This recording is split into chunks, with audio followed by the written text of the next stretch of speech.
Hello students, कैसे हैं आप सभी। उम्मीद करता हूं बहुत अच्छे होंगे, मज़े में होंगे।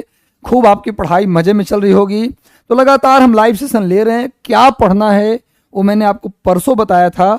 मुझे लगता है कि आप एक दिन पूरा समय आपको दिया मैंने कि आप उस पर तैयारी करें। कल मैं लाइव नहीं लिया, इसके पीछे एक बड़ा वजह था।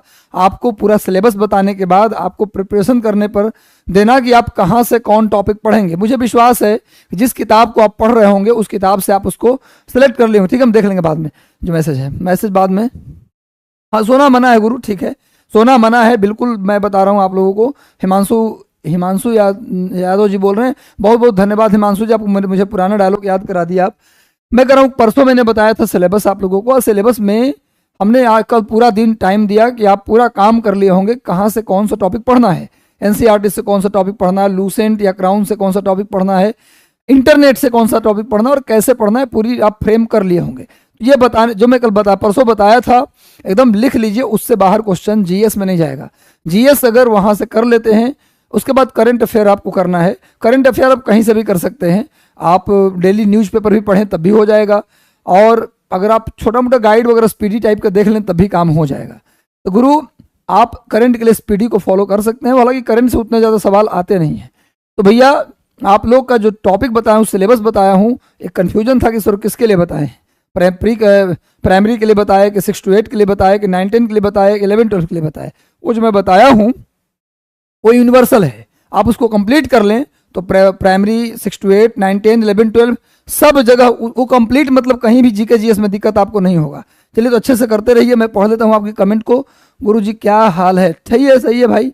लक्ष्य जी, कुणाल सिंह जी, कान्हा की लाडली, सभी को शुभकामनाएं। पर सेशन को लाइक कर दो गुरु, और लिंक कॉपी करके अपने व्हाट्सएप स्टेटस में लगा लीजिए। आपसे रिक्वेस्ट है मेरा, यदि हमारा वीडियो बेहतर रहता है तो आज का सेशन एकदम ऐतिहासिक बनाना है, नंबर ऑफ व्यूज के मामले में भी टॉप लेवल पर ले जाना है इस चैनल को। तो आप एक बार सेशन को लाइक कर दो गुरु, और सेशन को अपनी लिंक कॉपी करके अपने व्हाट्सएप स्टेटस में लगा लीजिए ताकि अधिकतम लोग इसको देख पाएं। तो चलिए मिलते हैं हम लोग, आज के पहले सवाल पर चलते हैं। आज का पहला सवाल है हमारा, कांग्रेस पार्टी से जुड़ने से पहले सुरेंद्र नाथ बनर्जी किस पार्टी से संबंध रखते थे। कांग्रेस पार्टी से जुड़ने से पहले सुरेंद्र नाथ बनर्जी का संबंध किस पार्टी से था। नया प्रश्न ला रहा हूं, बिल्कुल नया अलग प्रश्न, जहां पर डिस्कशन भी काफी ज्यादा होने वाला है, मजा आने वाला है। टोटल 53 सवाल है, 53। हो सकता है कि मैं इस सेशन को आज 6:30 बजे किया हूं, कल 6 बजे करूं। और सेशन हमेशा अब हम कोशिश करेंगे कि 6 बजे ही ले, 7 बजे करते थे, बहुत रात हो जाता था। यही कारण था कि हम आगे सेशन को ले नहीं पाते थे, कोई काम में व्यस्त हो जाते थे। मैं कह रहा हूं कि अब हम सेशन को 6 बजे ही लेंगे, 6 से 7:30, 8 मैक्सिमम 8 बजे आपको छुट्टी दे देंगे हम, ताकि आप ज़्यादा रात तक हमारे साथ बने नहीं रहें, खुद का सेल्फ स्टडी भी कर सके। यूट्यूब लगातार देखना भी एक प्रकार का घातक चीज़ ही है, आप सेल्फ स्टडी भी करें। हम कहते हैं कि 80% आप सेल्फ स्टडी पे ही फोकस करें, 20% ही यूट्यूब का इस्तेमाल करें। यूट्यूब में भी किसी एक का यूट्यूब देखें, मेरा या किसी का भी देखिए, किसी एक का देखिए। मेरा हमेशा से आग्रह रहा है, एकदम से यूट्यूब पर डिपेंड मत हो जाइए, मेरा यह आग्रह है। तो चलिए हम लोग आज के सेशन की शुरुआत कर रहे हैं। कांग्रेस पार्टी से जुड़ने से पहले सुरेंद्र नाथ बनर्जी किस पार्टी में थे, ये कह रहा है। यही क्वेश्चन मैं पूछूं, कांग्रेस पार्टी के बनने से पहले, कांग्रेस पार्टी से जो पहले की पार्टी थी कांग्रेस जैसी, वो कौन सी पार्टी थी। क्वेश्चन ये भी आता है, कांग्रेस का पूर्ववर्ती पार्टी किसे कहा जाता है, या कांग्रेस पार्टी किस पार्टी का उत्तराधिकारी पार्टी बनाई। सब क्वेश्चन है कि है कौन सी पार्टी थी जो कांग्रेस के बनने से पहले कांग्रेस जैसा काम करती थी। कांग्रेस का पूर्ववर्ती पार्टी कौन सी थी, कांग्रेस किसका उत्तराधिकारी पार्टी है। उसी पार्टी से सुरेंद्र नाथ बनर्जी संबंध रखते थे। तो सुरेंद्र नाथ बनर्जी का संबंध किस पार्टी से था कांग्रेस से जुड़ने से पहले। तो आंसर होगा क्या भैया, बॉम्बे, एक मिनट, चारों ऑप्शन गलत है। इंडियन एसोसिएशन, ऑप्शन गलत ले लिया गया मेरे द्वारा, इंडियन एसोसिएशन लिखिए। कांग्रेस पार्टी से जुड़ने से पहले इंडियन एसोसिएशन से जुड़े थे, इंडियन एसोसिएशन से जुड़े थे, एसोसिएशन, इंडियन एसोसिएशन से जुड़े थे सुरेंद्र नाथ बनर्जी। सुरेंद्र नाथ बनर्जी का संबंध कांग्रेस पार्टी से पहले इंडियन एसोसिएशन से था, और इंडियन एसोसिएशन पार्टी, इसकी स्थापना 1876 में किया गया था। नोट कर लीजिए, इसकी स्थापना 1876 में की गई थी।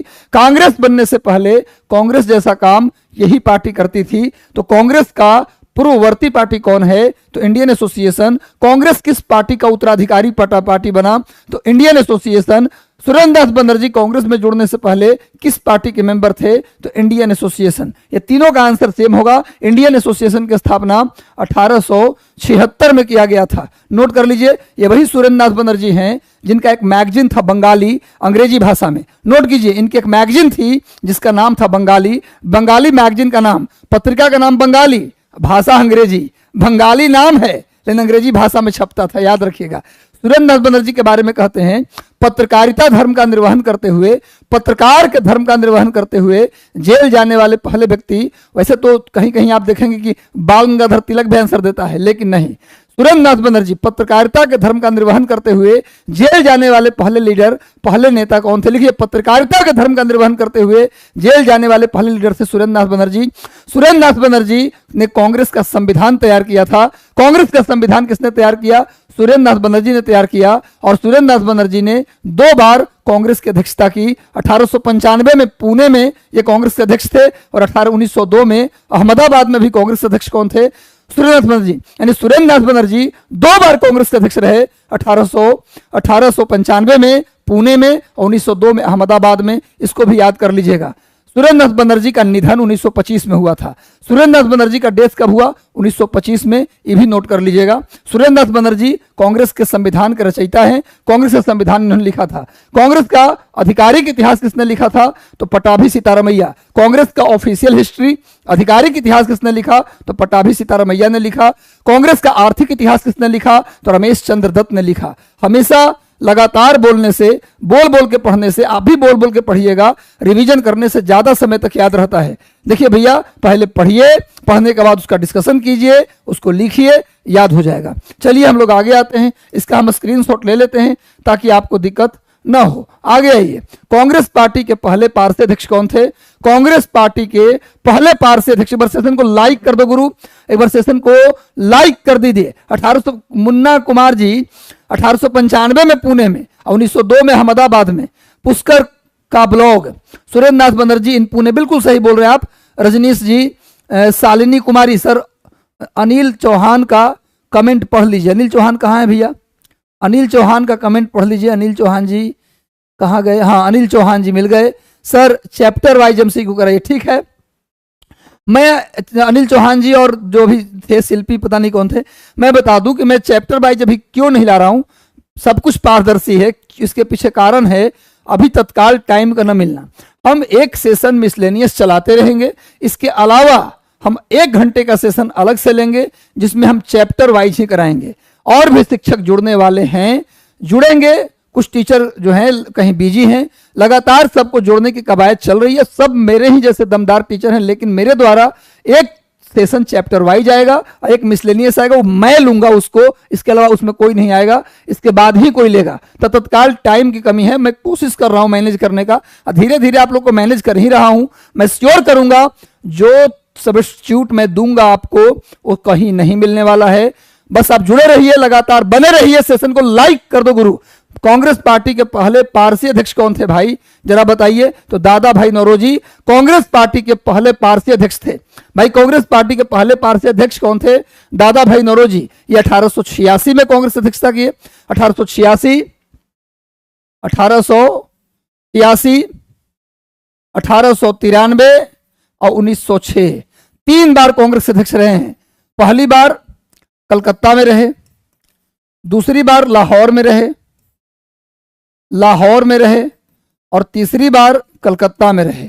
कलकत्ता लाहौर कलकत्ता, कलकत्ता लाहौर कलकत्ता, कांग्रेस के 3 बार। दादा भाई नौरोजी कांग्रेस के 3 बार अध्यक्षता किए। 1886 में कलकत्ता में, 1893 में लाहौर में और 1906 में कलकत्ता में। 3 बार याद रखिए। कांग्रेस के 3 बार अध्यक्ष 2 व्यक्ति रहे, एक दादा भाई नौरोजी और दूसरा पंडित जवाहरलाल नेहरू। दादा भाई नौरोजी और पंडित जवाहरलाल नेहरू ये 2 लोग थे जो कांग्रेस के 3 बार अध्यक्षता किए। दादा भाई नौरोजी 1886, 1893 और 1906 में कांग्रेस अध्यक्षता की। वहीं जवाहरलाल नेहरू 1929, 1936, 1937 में कांग्रेस के अध्यक्ष थे। तो पूछा जाए कौन कौन ऐसे व्यक्ति थे जिन्होंने कांग्रेस की अध्यक्षता तीन बार किया? दादा भाई नौरोजी 3 बार और जवाहरलाल नेहरू भी 3 बार। कौन कौन भैया, कब कब भैया? तो दादा भाई नौरोजी 3 बार 1886, 1893, 1906 और जवाहरलाल नेहरू 3 बार। कब कब भैया? तो 1929, 1936, 1937। नोट कर लीजिए भाई, ये वही दादा भाई नौरोजी हैं जिनको ग्रैंड ओल्ड मैन के नाम से जानते हैं। ग्रैंड ओल्ड मैन, भारत के वयोवृद्ध नेता, भारत के वयोवृद्ध नेता, grand old man of India किसको कहते हैं? दादा भाई नौरोजी को कहते हैं। ये वही दादा भाई नौरोजी हैं जिन्होंने एक किताब लिखी, poverty of un British rule in India. Poverty of un British rule in India किताब के नाम लिखिए, बहुत इंपॉर्टेंट है, वेरी वेरी वेरी इंपॉर्टेंट है गुरु, लिखो। Poverty of un British rule in India, ये पुस्तक किसकी है? तो दादा भाई नौरोजी की पुस्तक है। दादा भाई नौरोजी के बारे में मैं बात करूं तो दादा भाई नौरोजी की एक मैगजीन थी, पत्रिका थी जिसका नाम था रफ्त गुफ्तार। इनकी दूसरी मैगजीन का नाम था वॉइस ऑफ इंडिया। लिखिए, दादा भाई नौरोजी की 2 मैगजीन, 2 पत्रिका थी, 2 पत्रिका थी। पहली पत्रिका का नाम रफ्त गुफ्तार और दूसरी पत्रिका का नाम था वॉइस ऑफ इंडिया। रफ्त गुफ्तार और वॉइस ऑफ इंडिया दादा भाई नौरोजी की 2 मैगजीन थी। इनके किताब का नाम था poverty of un British rule in India, ये किताब का नाम था। इसी किताब में इन्होंने ड्रेन ऑफ वेल्थ, धन निष्कासन का सिद्धांत दिया था।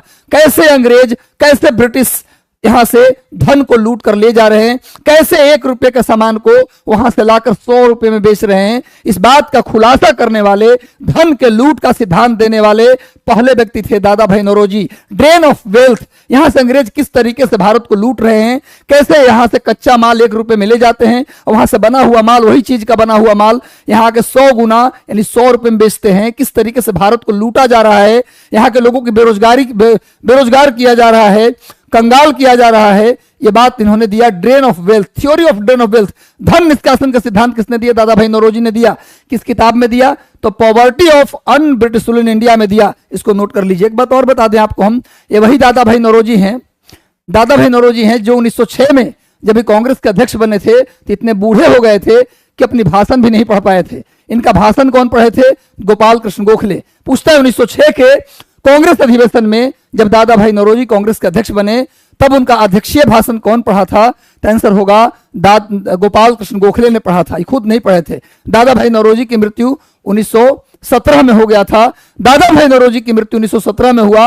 ये वही दादा भाई नौरोजी हैं जिन्होंने भारत में पहली बार राष्ट्रीय आय, नेशनल इनकम निकाला। नेशनल इनकम का मतलब जीडीपी, जीएनपी, एनडीपी, एनएनपी, सुना होगा नाम आपने, इसी को नेशनल इनकम भी कहते हैं। भारत में पहली बार राष्ट्रीय आय की गणना, नेशनल इनकम किसने निकाला? प्रति व्यक्ति आय यानी पर कैपिटा इनकम किसने निकाला? तो भी आंसर होगा दादा भाई नौरोजी। एकदम रट्टा मार लो भैया, कहीं से क्वेश्चन नहीं छूटने जा रहा, लिख लो, एक सवाल नहीं छूटने देंगे। तो 2 व्यक्ति थे जिन्होंने कांग्रेस की अध्यक्षता 3 बार की, एक जवाहरलाल नेहरू, दूसरा दादा भाई नौरोजी। याद रखिए।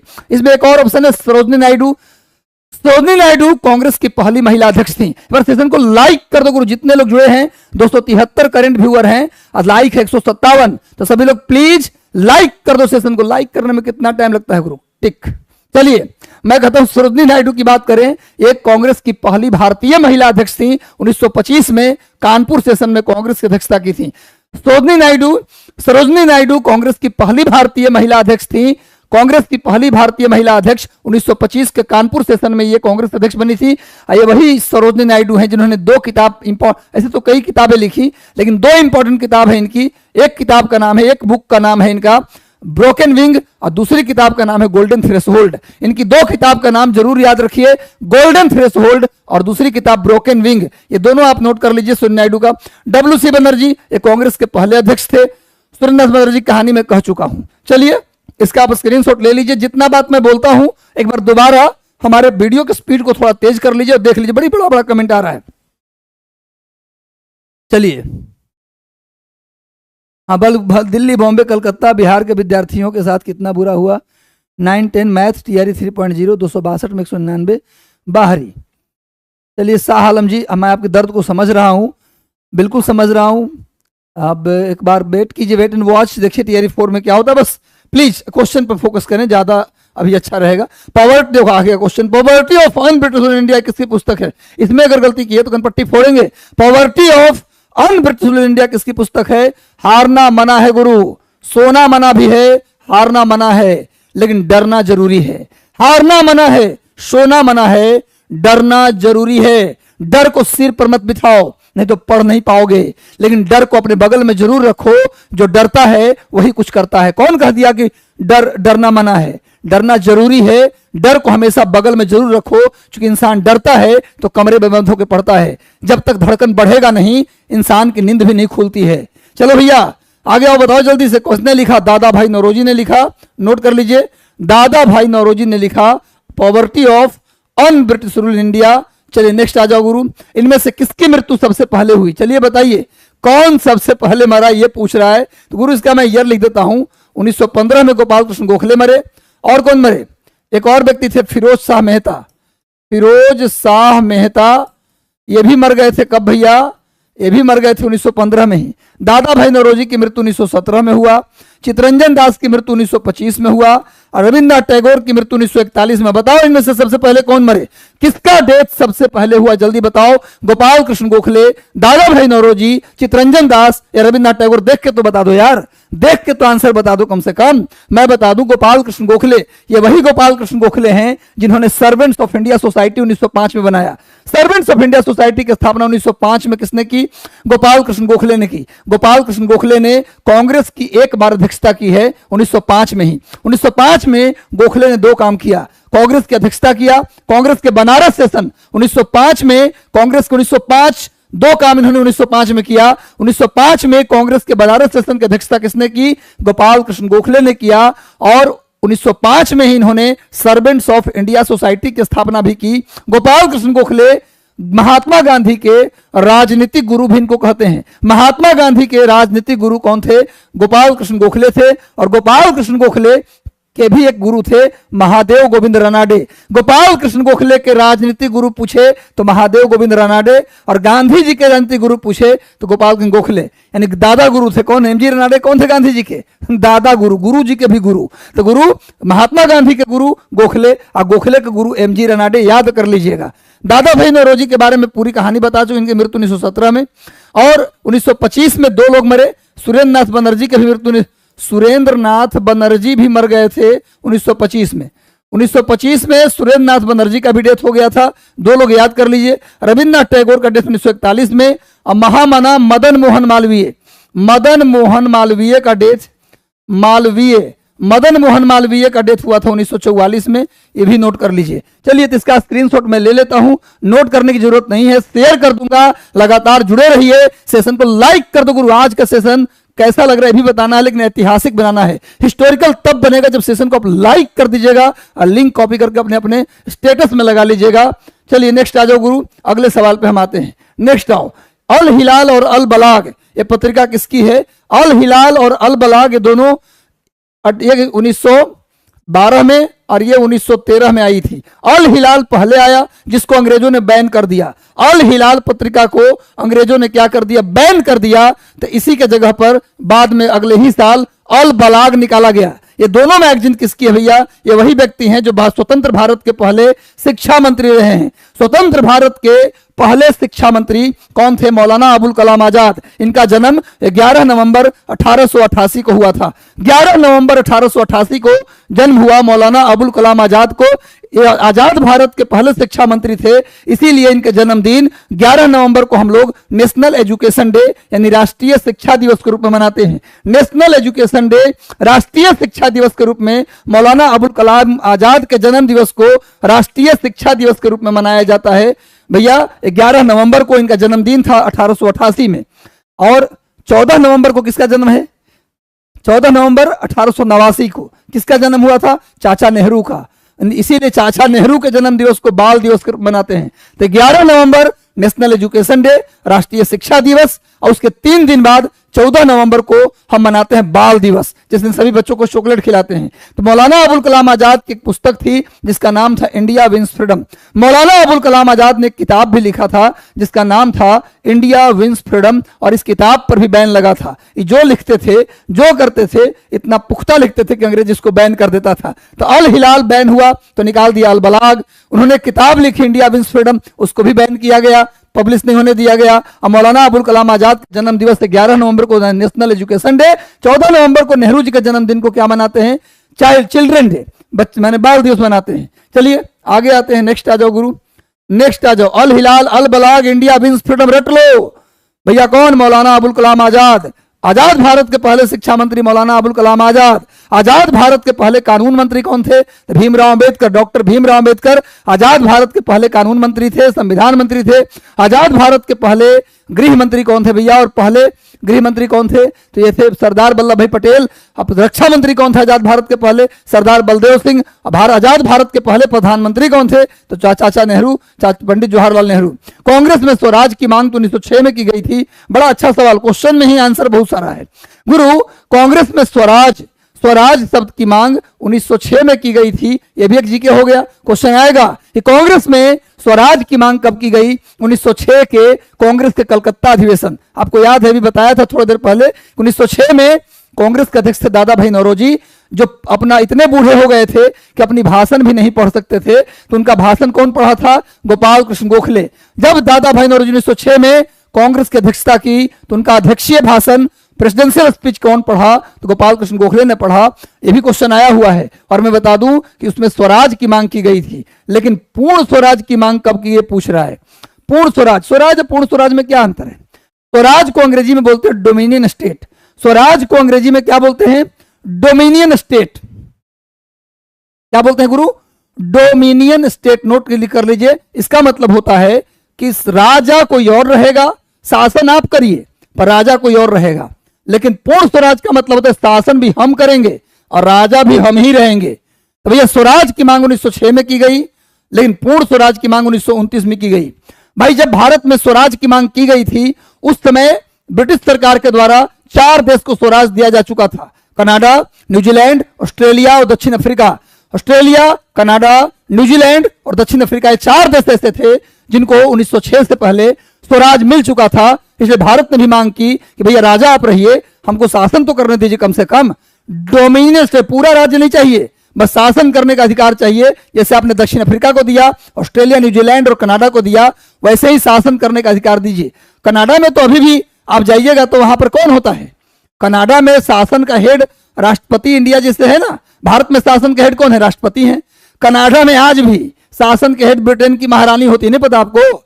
कनाडा में आज भी शासन की जो मुखिया है वो कौन है भैया? उनका कुछ चलता नहीं है।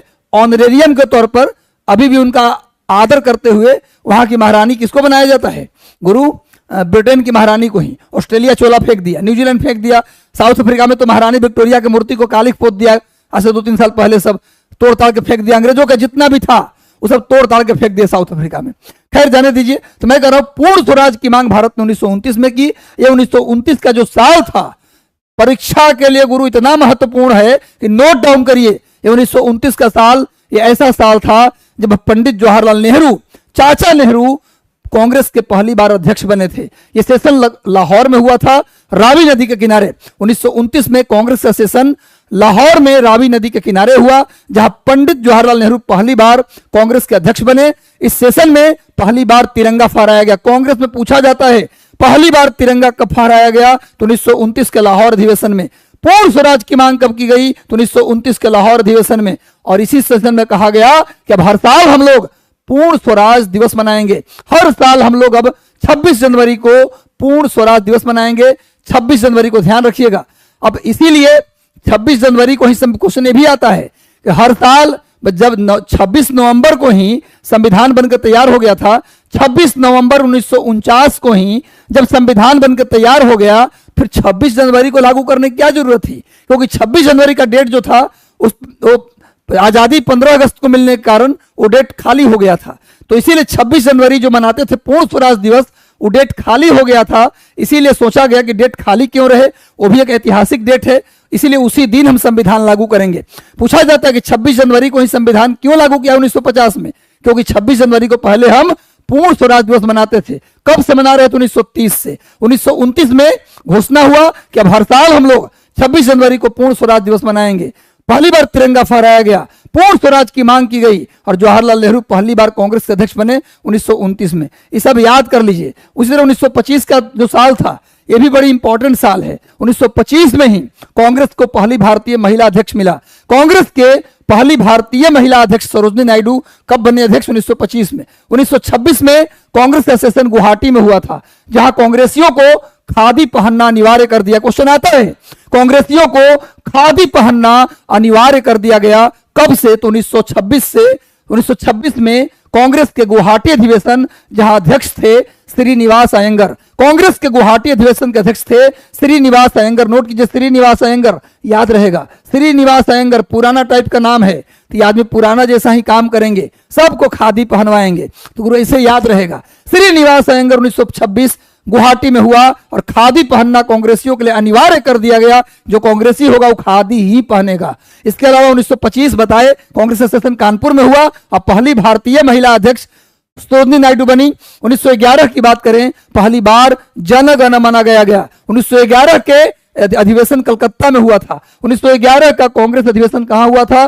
कलकत्ता में हुआ था। इसके अध्यक्ष थे पंडित विषम नारायण धर और यहीं पर पहली बार नेशनल एंथम जन गण मन गाया गया। भारत का राष्ट्रगान जन गण मन पहली बार कांग्रेस के किस अधिवेशन में गाया गया? तो 1911 के कोलकाता अधिवेशन में गाया गया। नोट कर लीजिए, पहली बार। जन गण मन के रचयिता कौन है गुरु? रविंद्रनाथ टैगोर हैं। और जन गण मन के रचयिता रविंद्रनाथ टैगोर हैं। उन्होंने भारत भाग्य विधाता शीर्षक से लिखा था। क्वेश्चन आता है कि जन गण मन का शीर्षक बताइए क्या था, टाइटल क्या था? तो भारत भाग्य विधाता। इसी टाइटल के बाद उन्होंने जन गण मन लिखा था। जन गण मन को पूरा गाने में 52 सेकंड का समय लगता है। रविंद्रनाथ टैगोर एक ऐसे व्यक्ति हैं जो 2 देश के राष्ट्रगान लिखे हैं, भारत के भी और बांग्लादेश के भी। भारत के राष्ट्रगान जन गण मन भी रविंद्रनाथ टैगोर ने लिखा है और बांग्लादेश के राष्ट्रगान अमार सोनार बांग्ला, ये भी रविंद्रनाथ टैगोर ने लिखा है। चलिए, रविंद्रनाथ टैगोर पहले भारतीय हैं जिनको नोबेल पुरस्कार मिला था।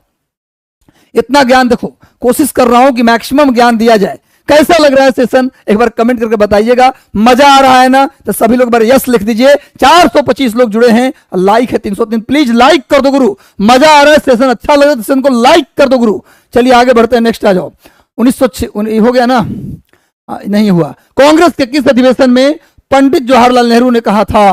कांग्रेस के किस सेशन में पंडित जवाहरलाल नेहरू ने कहा था कि मैं समाजवादी हूं, मुझे राजा और राजकुमारों में कोई विश्वास नहीं, कोई यकीन नहीं? कैसे याद रहेगा भाई बताओ? इस नेहरू जी ये बात किस सेशन में कहेंगे जिसमें वो अध्यक्ष रहेंगे? तो पंडित नेहरू कांग्रेस के कितनी बार अध्यक्ष रहे? 3 बार, बता चुका हूं। 1929, 1936, 1937। 1929 में लाहौर में यही तीनों में कहीं कहे होंगे। 36 में लखनऊ में और 37 में फैजपुर में ही। भाई किस कांग्रेस अधिवेशन में नेहरू जी बात कहेंगे? तो जिसमें वो अध्यक्ष रहेंगे। एक ट्रिक याद रखना है, 1929, 36, 37 यही तीनों में कहे होंगे। तो भैया 36 में कहा। 1936 के कांग्रेस अधिवेशन में उन्होंने कहा कि मैं समाजवादी हूं, राजा राजकुमार हमारे लिए कुछ नहीं है गुरु, आम जनता मेरे लिए सब कुछ है, सोशलिस्ट में हूं, मुझे राजा राजकुमार में कोई विश्वास नहीं है। ये कांग्रेस के लखनऊ अधिवेशन में नेहरू जी ने समाजवाद की पुरजोर वकालत। क्वेश्चन आता है कि पंडित जवाहरलाल नेहरू ने कांग्रेस के किस अधिवेशन में समाजवाद की पूरी वकालत की थी? समाजवाद अपनाओ, समाजवाद अपनाओ। ये वही समाजवाद है जो कभी गांधी जी और नेहरू में विवाद भी करा दिया था। गांधी या नेहरू के बीच विवाद का एक कारण आपको बता दें, 1927, 28, 29 में गांधी और नेहरू के बीच थोड़ा मनमुटाव हो गया था। क्या कारण था मनमुटाव का? क्योंकि नेहरू जी उस समय जर्मनी चले गए थे और पोलैंड चले गए थे कम्युनिस्ट पार्टी के मीटिंग में अटेंड करने के लिए। कम्युनिस्ट पार्टी, मार्क्सवादी पार्टी के मीटिंग को अटेंड करने के लिए नेहरू गए थे। इसलिए नहीं गए थे कि कम्युनिस्ट पार्टी में ज्वाइन करना है, वो देखने गए थे कि उसमें क्या विशेषता है, क्या ऐसी चीज है जिसको हम समाजवाद में भी जोड़ सकते हैं। लेकिन गांधी को लगा कि हमारा बच्चा जिसको हमने राजनीति सिखाई है, पता नहीं जाके कोई और पार्टी तो नहीं ज्वाइन कर रहा है, पता नहीं क्या हो गया। गांधी अंदर अंदर नाराज हो गए नेहरू से। बहुत दिन तक मनमुटाव चलता रहा इस बात को लेकर, लगता है कि नेहरू कम्युनिस्ट हो गया है, पर ऐसा था नहीं। समाजवाद की पुरजोर वकालत नेहरू जी ने 1936 के लखनऊ अधिवेशन में किया। इसको नोट कर लीजिए। और 1937 का जो फैजपुर अधिवेशन है, इसमें भी नेहरू जी कांग्रेस के अध्यक्ष थे। और फैजपुर के बारे में लिखिए, भारत का कांग्रेस का पहला ऐसा अधिवेशन जो गांव में हुआ। लिखिए, कांग्रेस का पहला अधिवेशन जो गांव में हुआ वो कौन था? फैजपुर। फैजपुर एक गांव था। कांग्रेस का पहला अधिवेशन जो गांव में हुआ वो फैजपुर था, 1937। नोट कर लीजिए। इसमें भी नेहरू जी कांग्रेस के अध्यक्ष थे। आगे आइए, नेक्स्ट आ जाओ गुरु। 1906 में जब दादा भाई नौरोजी कांग्रेस की अध्यक्षता कर रहे थे तब उनका अध्यक्षीय भाषण कौन पढ़ा था? ये क्वेश्चन गलती हुआ तो कनपट्टी तोड़ेंगे, जल्दी बताओ। जब दादा भाई नौरोजी कांग्रेस की अध्यक्षता कर रहे थे तब उनका अध्यक्षीय भाषण कौन पढ़ा था? एक बार सेशन को लाइक कर दो गुरु। और मैं ये कह रहा हूं कि पंडित नेहरू के बारे में 2-3 बात और जान जाइए। पंडित जवाहरलाल नेहरू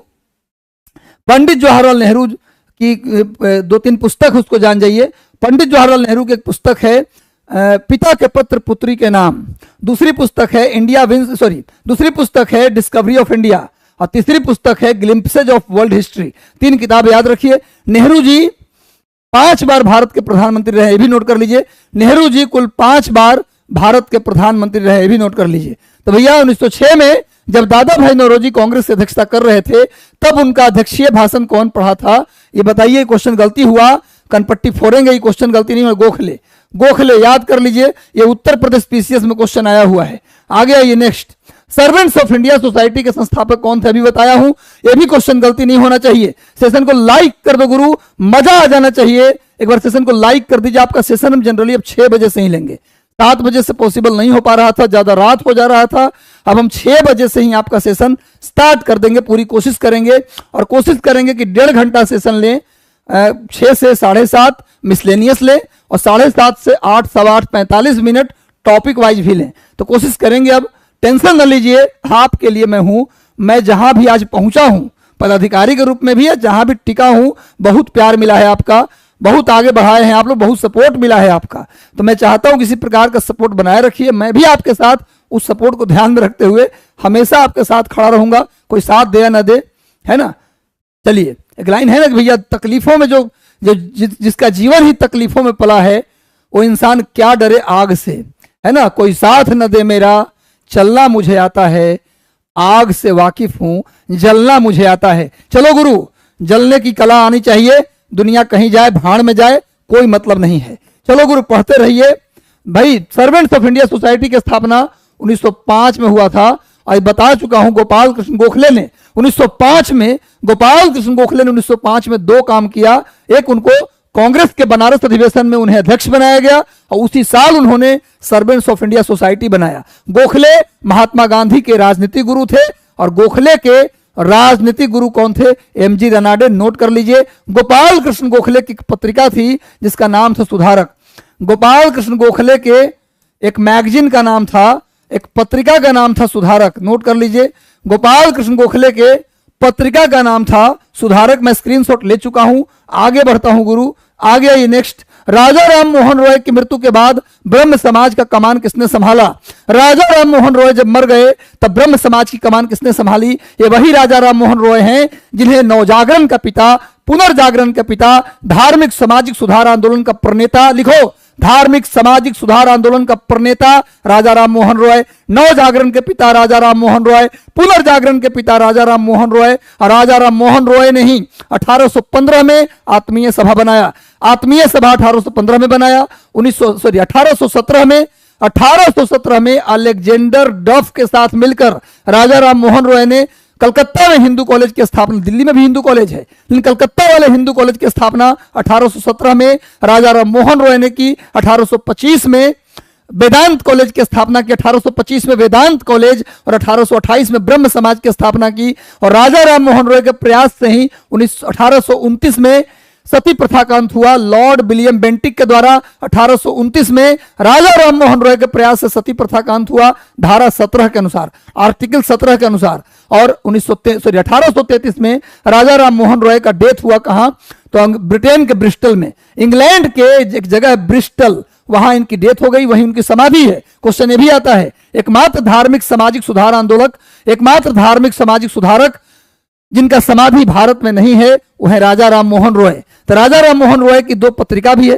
एक पत्रिका का नाम है संवादे कौमुदी जो बंगला में था। इनकी दूसरी पत्रिका का नाम है मिरातुल अखबार जो फारसी में था। इनकी दो पत्रिका, एक पत्रिका संवादे कौमुदी राजा राम मोहन राय की एक पत्रिका संवादे कौमुदी बंगला में, इनकी एक दूसरी पत्रिका थी मिरातुल अखबार, ये फारसी में था। ये भी नोट कर, बहुत ज्ञानी आदमी थे, फारसी भी जानते थे।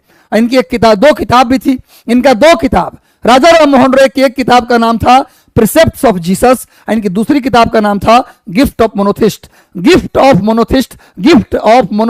और दूसरी किताब का नाम प्रिसेप्ट्स ऑफ जीसस। ये एक ईश्वरवादी माने एक भगवान एक है, गॉड एक है, इस बात को मानते थे। इसीलिए इनके जो विचार थे उसको बोला जाता है एकेश्वरवादी विचार। पूछा जाता है राजा राम मोहन राय ने किस विचार का प्रचार किया, तो एकेश्वरवाद मोनोथिस्ट थे ये। चलिए भैया क्या है, तो राजा राम मोहन राय के मरने के बाद कब मरे, 1833 में मरे। तब देवेंद्रनाथ टैगोर के पास चला गया ब्रह्म समाज के कमान। हालांकि देवेंद्रनाथ टैगोर जब ब्रह्म समाज की कमान संभाले तो उस समय से ब्रह्म समाज विवादों में आ गया। विवाद में इसलिए आ गया कि देवेंद्रनाथ टैगोर पक्के हिंदूवादी थे। उनको और किसी धर्मों में और किसी धर्म के विचार से उनको कोई मतलब नहीं था। अगर ईसाई धर्म में कुछ अच्छी बात है तो उसको हम हिंदू धर्म में शामिल नहीं करेंगे। इस्लाम में कुछ अच्छी बातें, माने कोई धर्म में अच्छी बात है रहे, वो अगर किसी और धर्म की बात है तो उसको हिंदू धर्म में नहीं लेंगे हम, बात खत्म। अच्छा हो या बुरा उससे कोई मतलब नहीं। इसी बात को लेकर ब्रह्म समाज में एक बहुत बड़ा विवाद क्रिएट हुआ, जिससे केशव चंद्र सेन ब्रह्म समाज से अलग हो गए। बाद में केशव चंद्र सेन, मैंने ब्रह्म समाज राजा राम मोहन राय के मरने के बाद विवादे में रहा, ये बात याद रखिए। चलिए एक बार सेशन को लाइक कर दो गुरु, मजा आ रहा है। तो इसमें देवेंद्रनाथ टैगोर हो गया। ईश्वर चंद्र विद्यासागर की बात करें तो ईश्वर चंद्र विद्यासागर ने कलकत्ता में महिलाओं की शिक्षा के लिए 1849 में बेथुन स्कूल बनाया। 1849 में महिलाओं की शिक्षा के लिए बेथुन स्कूल की स्थापना की कलकत्ता में 1849 में ईश्वर चंद्र विद्यासागर। इनके प्रयास से ही 1856 में विधवा पुनर्विवाह कानून आया। 1856 में विधवा दोबारा विवाह कर सकती है, इसके लिए कानून आया विधवा पुनर्विवाह कानून, विडो रिमैरेज एक्ट आया 1856 में। इनकी एक मैगजीन थी सोम प्रकाश, जिसको बाद में बैन कर दिया गया था। वारनाकुलर प्रेस एक्ट के तहत बैन होने वाला, वारनाकुलर प्रेस एक्ट के तहत प्रतिबंधित होने वाला पहला अखबार था सोम प्रकाश, जो ईश्वर चंद्र विद्यासागर का था। अगर बात करें देवेंद्रनाथ टैगोर की, तो देवेंद्रनाथ टैगोर ने भी 1839 में, लिखिए देवेंद्रनाथ टैगोर ने 1839 में तत्वबोधिनी सभा की स्थापना की। देवेंद्रनाथ टैगोर जो रविन्द्रनाथ टैगोर के पिताजी थे, उन्होंने 1839 में तत्वबोधिनी सभा बनाया था। ईश्वर चंद्र विद्यासागर के बारे में बात हो गई। एनजी चंद्रावरकर ये प्रार्थना समाज से जुड़े थे। प्रार्थना समाज, एनजी चंद्रावरकर किससे जुड़े थे, प्रार्थना समाज से, नोट कर लीजिए। मुझे लगता है याद हो गया होगा। ईश्वर चंद्र विद्यासागर की पत्रिका सोम प्रकाश, वारनाकुलर प्रेस एक्ट के तहत प्रतिबंधित होने वाला पहला अखबार था सोम प्रकाश, इसको भी याद कर लीजिएगा। आगे आइए नेक्स्ट। कर्नल सलीमन के प्रयास से 1929 में कौन सी प्रथा का अंत हुआ? 1930 में। कर्नल सलीमन के प्रयास से 1930 में कौन सी प्रथा का अंत हुआ? सेशन को लाइक कर दो गुरु, जितने लोग जुड़े हैं। कैसा लग रहा है सेशन, एक बार जल्दी बताओ। सेशन को लाइक कर दो। आवाज आ रही है ना, मेरी आवाज मिल रही है, मजा आ रहा है तो बस लिखो यस, गुड, बेटर, बेस्ट। समझ में आ रहा है तो लिखो बेस्ट, समझ में नहीं आ रहा तो लिखो गुड। चलिए भैया दीपा सागर, इसका उत्तर बताइए, जल्दी से बताइए उत्तर। कर्नल सलीमन के प्रयास से कौन सी प्रथा का अंत हुआ? जल्दी से सभी का कमेंट में पढ़ रहा हूं।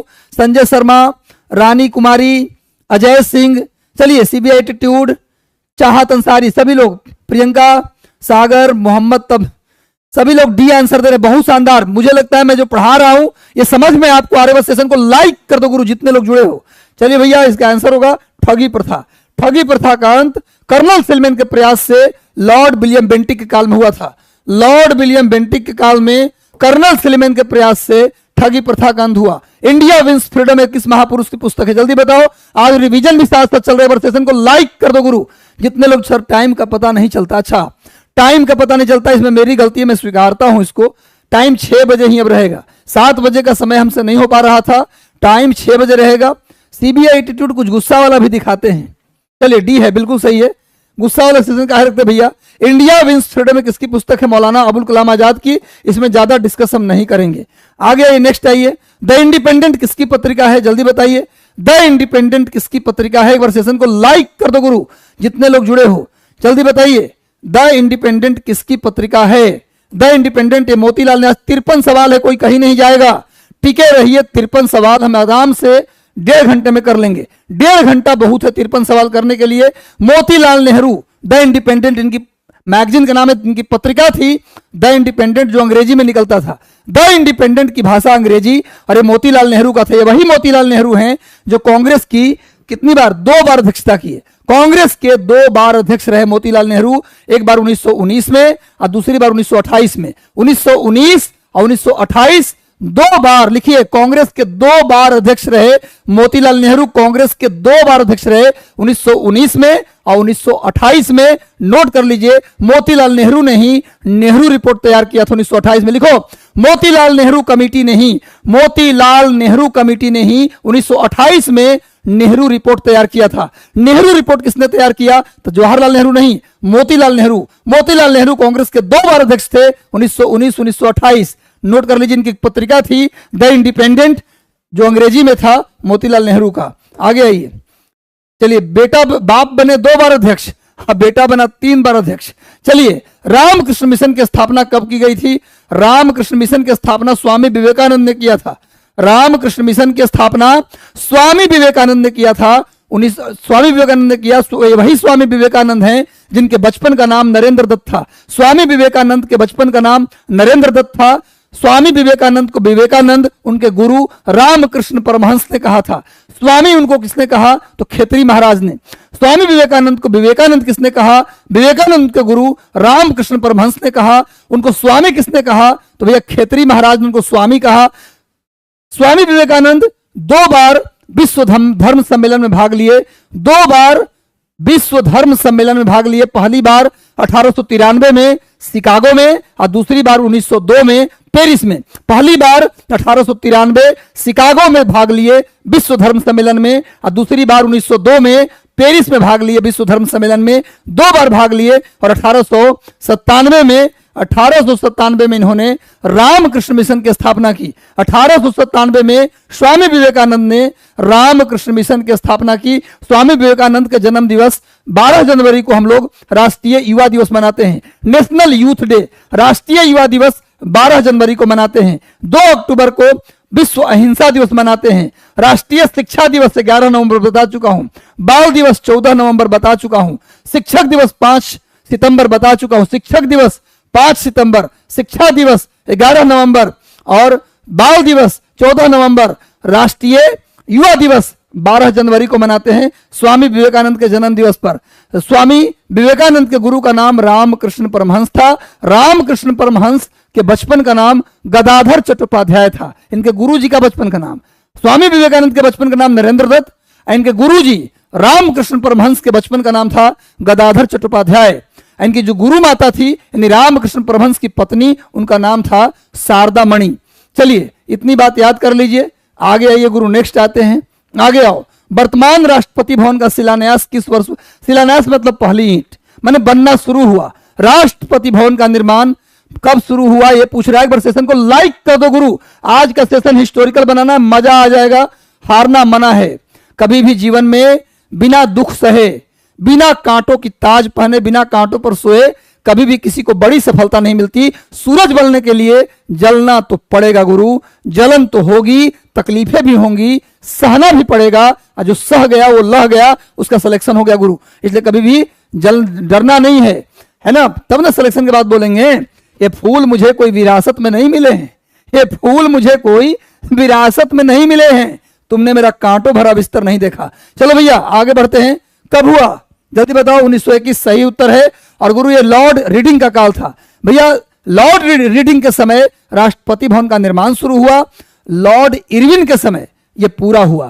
क्वेश्चन ये भी आता है राष्ट्रपति भवन में रहने वाला पहला वायसराय कौन था? लॉर्ड इरविन था। इरविन के समय काम पूरा हुआ था, इसलिए वही जाकर उसमें सोया। तो लॉर्ड इरविन के समय में बनकर तैयार हुआ। तो राष्ट्रपति भवन में रहने वाला पहला वायसराय था लॉर्ड इरविन। बनना शुरू हुआ था लॉर्ड रीडिंग के समय 1921 में। और लॉर्ड रीडिंग भारत का एकमात्र यहूदी गवर्नर, भारत का एकमात्र यहूदी वायसराय कौन था? लॉर्ड रीडिंग, जिसके काल में शुरू हुआ था क्या शुरू हुआ भैया? राष्ट्रपति भवन का निर्माण। दिल्ली के सुप्रीम कोर्ट की स्थापना इनमें से किस अधिनियम के तहत हुआ था? दिल्ली के सुप्रीम कोर्ट की स्थापना इनमें से किस अधिनियम के तहत हुआ था? नोट कर लीजिए, 28 जनवरी 1950। नोट करो, दिल्ली में जो सुप्रीम कोर्ट है उसकी स्थापना 28 जनवरी 1950 को की गई थी। दिल्ली के सुप्रीम कोर्ट की स्थापना 28, एकदम डेट याद कर लो, 28 जनवरी 1950 को हुआ था। दिल्ली के सुप्रीम कोर्ट और कोलकाता के सुप्रीम कोर्ट में अंतर था, आपको पता है ना। ब्रिटिश काल में 1774 में कलकत्ता में एक सुप्रीम कोर्ट बनाया गया था। 1774 नोट करिए, पहली बार सुप्रीम कोर्ट कलकत्ता में बना था। 1774 में रेगुलेटिंग एक्ट के तहत, रेगुलेटिंग एक्ट 1773 में आया था, 1773 में जो रेगुलेटिंग एक्ट आया उसी के तहत 1774 में कलकत्ता में सुप्रीम कोर्ट बना, जिसके पहले चीफ जस्टिस, पहले मुख्य न्यायाधीश थे एलिजा इम्पे। क्वेश्चन पूछता है कि कलकत्ता का सुप्रीम कोर्ट और दिल्ली के सुप्रीम कोर्ट के बीच क्या डिफरेंस था, क्या अंतर था दोनों के बीच? कलकत्ता वाला और दिल्ली वाला में कोई अंतर था कि नहीं था? था अंतर। कलकत्ता के सुप्रीम कोर्ट में जब कोई केस का फैसला होता था तो उसको आप अपील कर सकते थे। ब्रिटेन के एक जगह था प्रिवी काउंसिल, महाराजा की काउंसिल होती थी, राजाओं की काउंसिल होती थी, उसमें आप अपील कर सकते थे। यानी कि यदि सुप्रीम कोर्ट कलकत्ता वाला न्याय दे दिया तो अपील की अंतिम अदालत नहीं थी, उसके बाद भी आप ब्रिटेन के प्रिवी काउंसिल में आप अपील कर सकते थे, फिर से सुनवाई होती। लेकिन दिल्ली का सुप्रीम कोर्ट ये अंतिम कोर्ट है, इसके बाद आप कहीं अपील नहीं कर सकते। यानी कि ये प्रिवी काउंसिल का स्थान लिया। जो आप कलकत्ता का सुप्रीम कोर्ट के बाद अंतिम रूप से कहां जाते थे? ब्रिटेन के प्रिवी काउंसिल में जाते थे ना अपील करने। यानी कि कलकत्ता और सुप्रीम कोर्ट अंतिम अदालत नहीं था, उसके बाद भी अपील कर सकते थे। प्रिवी काउंसिल वो अंतिम था। जो दिल्ली का सुप्रीम कोर्ट बना आजादी के बाद, बोला किस बात का ब्रिटेन का प्रिवी काउंसिल, अब हम आजाद हो गए, हमारा अंतिम अदालत होगा सुप्रीम कोर्ट दिल्ली का। दिल्ली का सुप्रीम कोर्ट अपील की अंतिम अदालत थी, लेकिन कलकत्ता का सुप्रीम कोर्ट अपील का अंतिम अदालत नहीं था। तो कलकत्ता का सुप्रीम कोर्ट की स्थापना 1774 में हुआ था रेगुलेटिंग एक्ट के तहत, लेकिन दिल्ली के सुप्रीम कोर्ट की स्थापना 1835 के भारत शासन अधिनियम के तहत किया गया। 1835 के भारत शासन अधिनियम के तहत इसमें कहा गया था कि भारत में एक फेडरल कोर्ट होगा। इसमें कहा गया था कि भारत में एक फेडरल कोर्ट होगा, संघीय न्यायालय होगी, जिसका नाम सुप्रीम कोर्ट होगा। तो सुप्रीम कोर्ट की स्थापना 1935 के भारत शासन अधिनियम के तहत किया गया 28 जनवरी 1950 को। लिख लीजिए, 1919 के अधिनियम जो था वो मॉन्टेग्यू चेम्सफोर्ड रिफॉर्म के आधार पर था। साइमन कमीशन के रिपोर्ट के आधार पर 1935 का अधिनियम बनाया गया था। 1935 के अधिनियम का आधार था वो साइमन कमीशन का रिपोर्ट था। मॉन्टेग्यू चेम्सफोर्ड रिपोर्ट जो था 1919 के अधिनियम का आधार था, इतना याद रखिएगा। तो 1935 के अधिनियम के तहत भारत में एक संघीय न्यायालय की स्थापना की गई, जिसका नाम था सुप्रीम कोर्ट, 28 जनवरी 1950 को। बहुत सारी बात बताता हूं, कोशिश करता हूं कि बेहतर जानकारी आपको दूं। चलिए नेक्स्ट आइए, आगे आइए। मुसलमान को पृथक निर्वाचन, मुसलमान को या मुस्लिमों को पृथक निर्वाचन, अलग निर्वाचन देने की बात इनमें से किस अधिनियम में या किस सुधार में किया गया? मार्ले मिंटो सुधार, ये 1909 में आया था। मॉन्टेग्यू चेम्सफोर्ड सुधार 1919 में आया, 19 में कानून बना, 1917 में ही आ गया था मॉन्टफोर्ड रिपोर्ट।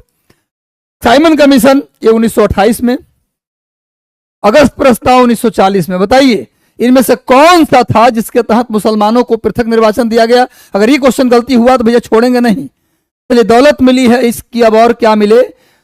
वो चीज मिल गई है जिससे सिलेक्शन मिले। बहुत बढ़िया। अगर आप सिलेक्शन से अपने सपनों से करेंगे तो निश्चित रूप से आपको सफलता मिलेगी। और मैं बता दूं सीबीआई एटीट्यूड कि भैया संजय शर्मा जी, मैं बता दूं कि 1909 का जो मार्ले मिंटो रिफॉर्म था, ये भारत में जितने भी कानून अंग्रेजों ने बनाए उसमें सबसे कम समय तक चलने वाला कानून यही था। पूछा जाता है भारत में जितने भी संविधान के संशोधन किए गए, जितने भी कानून बनाए गए, उसमें सबसे कम समय तक चलने वाला कानून कौन था? तो 1909 का मार्ले मिंटो सुधार। इसी को बोलते हैं भारतीय परिषद अधिनियम 1909। इसी का एक और नाम भी है, भारतीय परिषद अधिनियम 1909।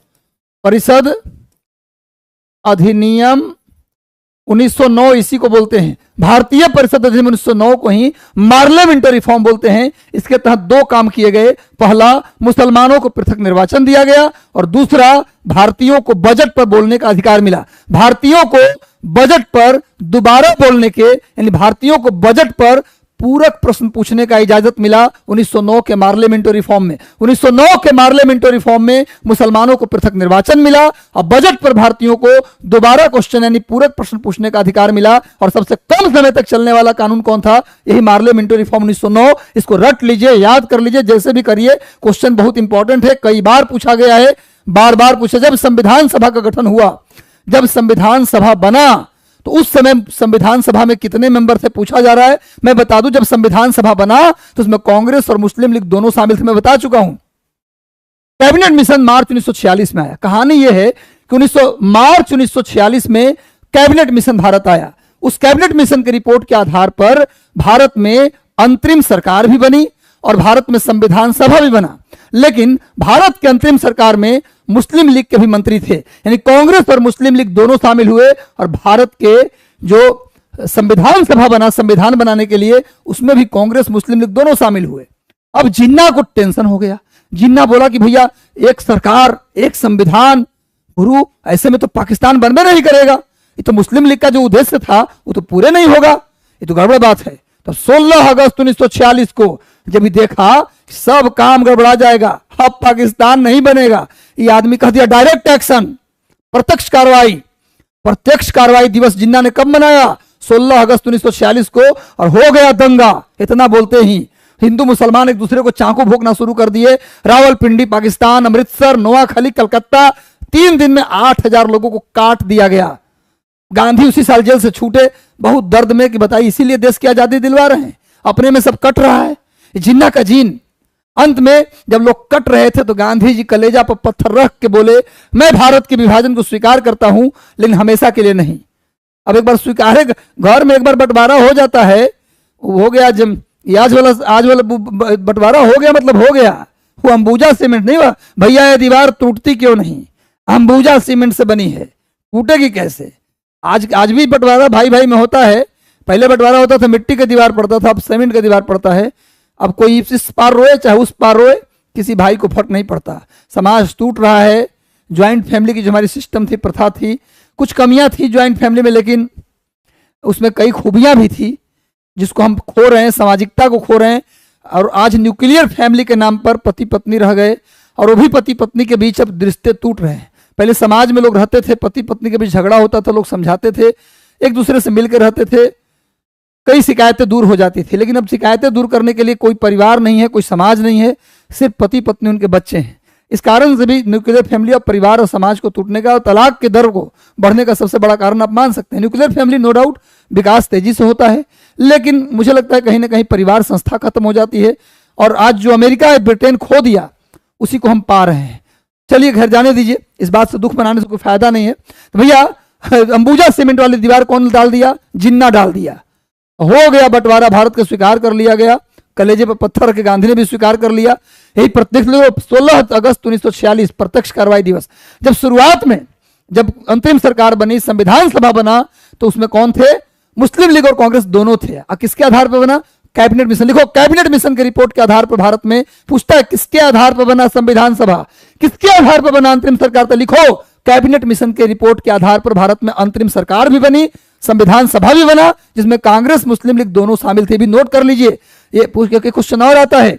अंतिम प्रयास, अंग्रेजों द्वारा किया गया अंतिम प्रयास बताइए कौन था, जिसमें ब्रिटेन सरकार ने, ब्रिटिश ने भारत पाकिस्तान के विभाजन को रोकने की कोशिश की। भारत और पाकिस्तान के विभाजन को रोकने की अंतिम कोशिश किसमें किया गया?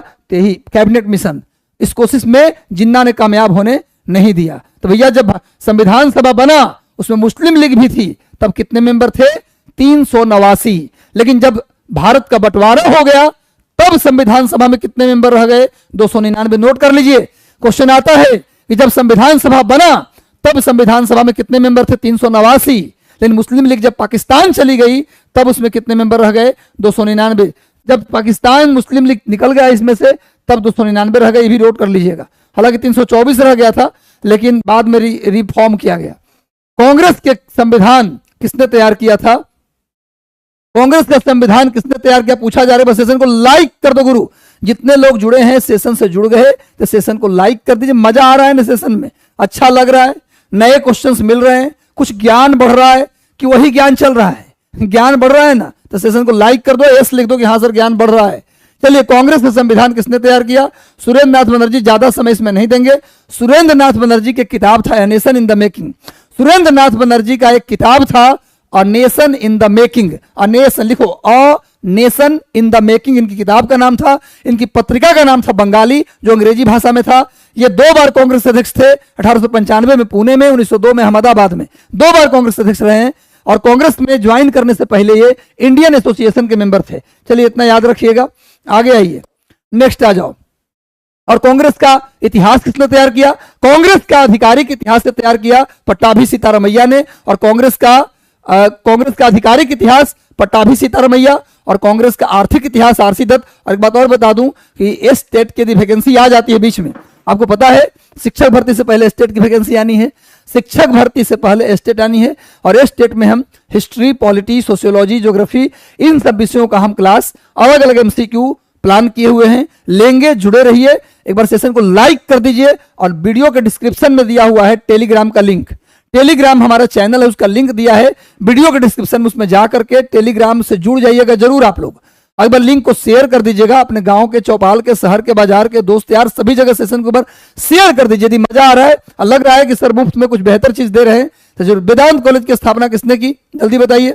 इसका उत्तर तो आप दे ही सकते हैं। वेदांत कॉलेज की स्थापना राजा राम मोहन रॉय ने किया 1825 में, बता चुका हूं।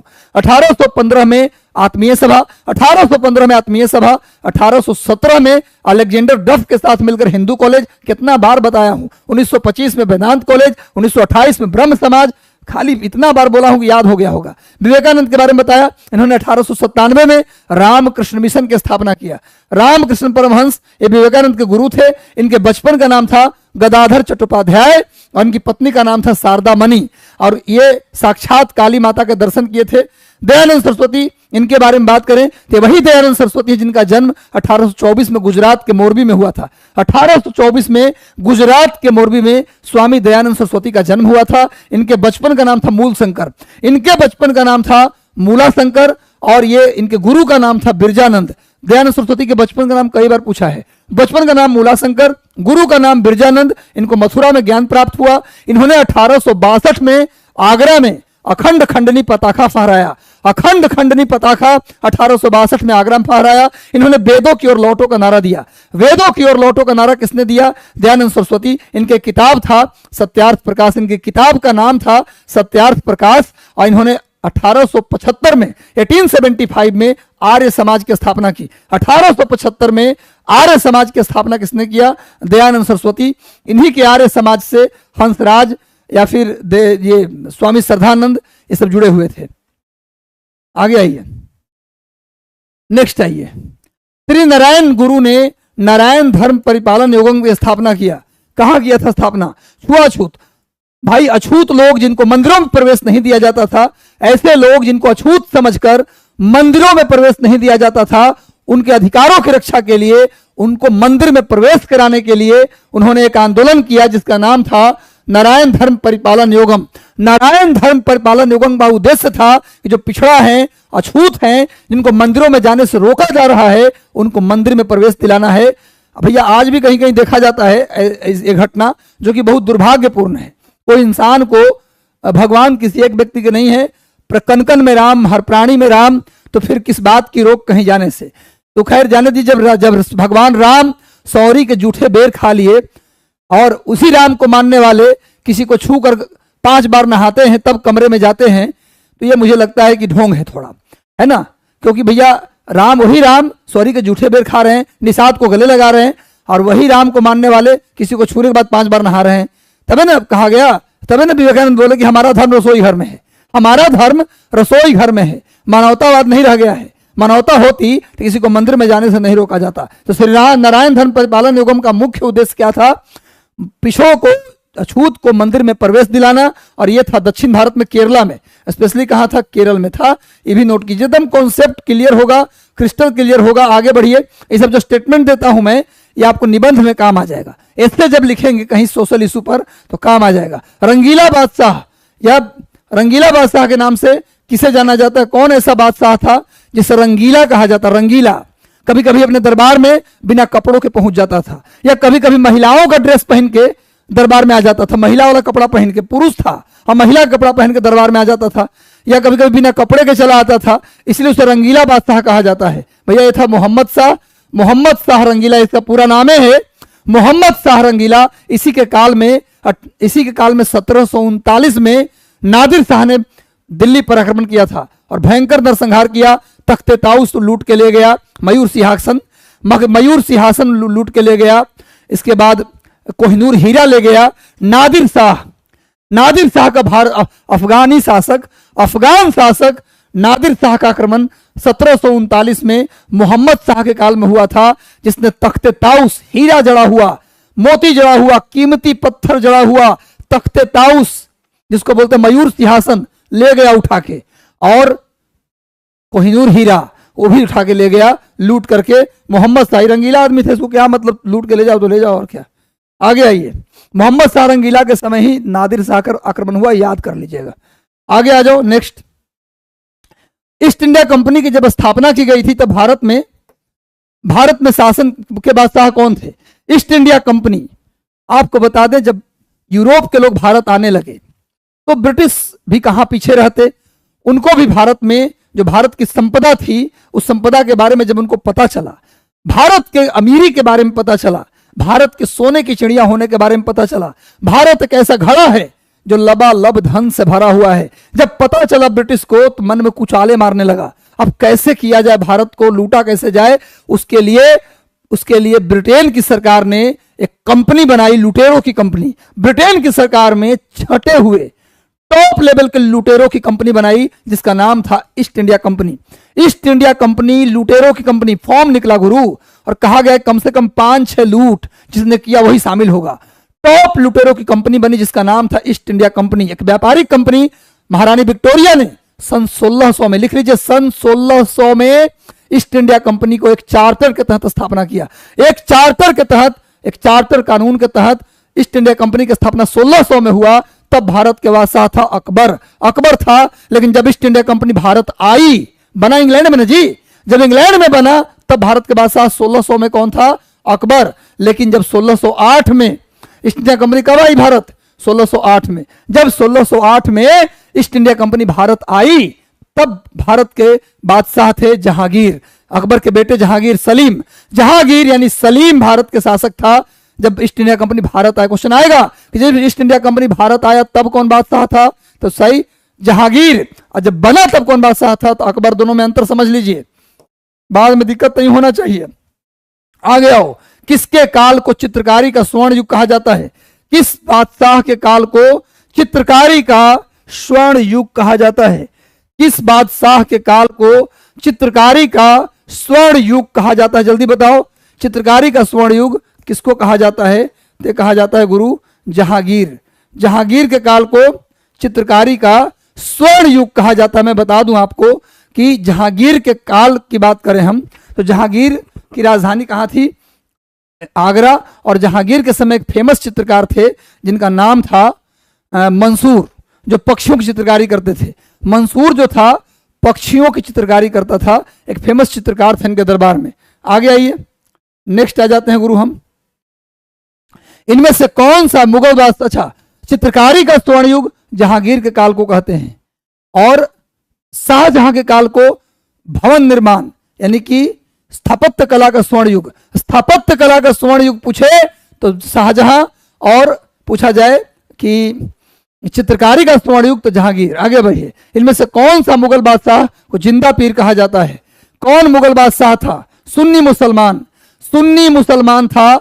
सिया और सुन्नी दो मुसलमान होते हैं। सुन्नी मुसलमान, एक मुगल शासक जो सुन्नी मुसलमान था और जो जिसको जिंदा पीर कहा जाता था, जिसने मंदिरों को तोड़ने का आदेश दिया, जिसने फिर से जजिया टैक्स लगा दिया।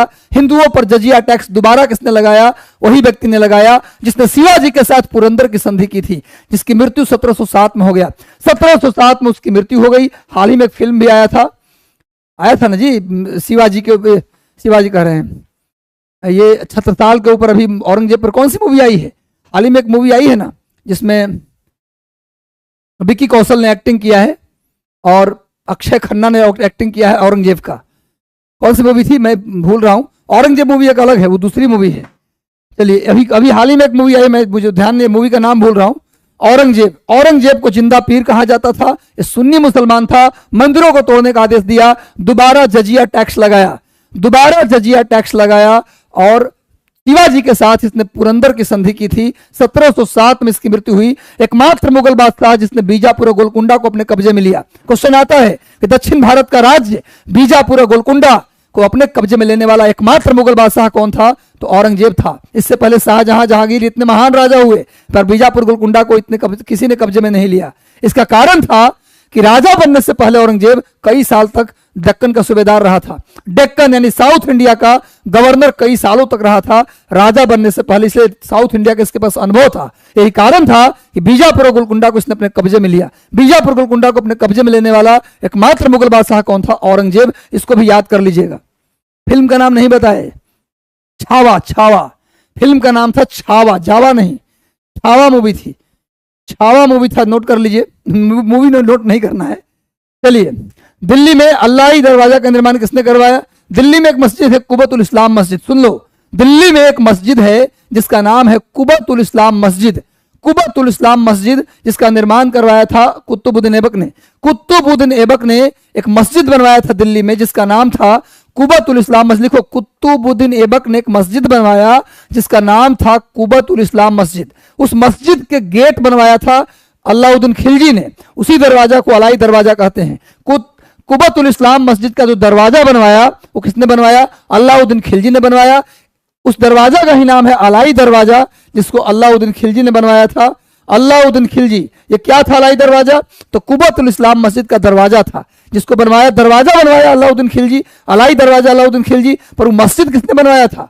कुबतुल इस्लाम मस्जिद बनवाया कुतुबुद्दीन ऐबक। और याद रखिए, भारत में बनने वाला पहला मस्जिद था 2.5 दिन का झोपड़ा, जो अजमेर में है। अजमेर में एक मस्जिद है 2.5 दिन का झोपड़ा या 2.5 दिन का झोपड़ा, उसको भी कुतुबुद्दीन ऐबक ने बनवाया था। यानी कुतुबुद्दीन ऐबक के द्वारा, लिखो, कुतुबुद्दीन ऐबक के द्वारा बनवाया गया पहला मस्जिद था अजमेर का 2.5 दिन का झोपड़ा मस्जिद। नोट कीजिए, 2.5 दिन का झोपड़ा मस्जिद, नोट कीजिए।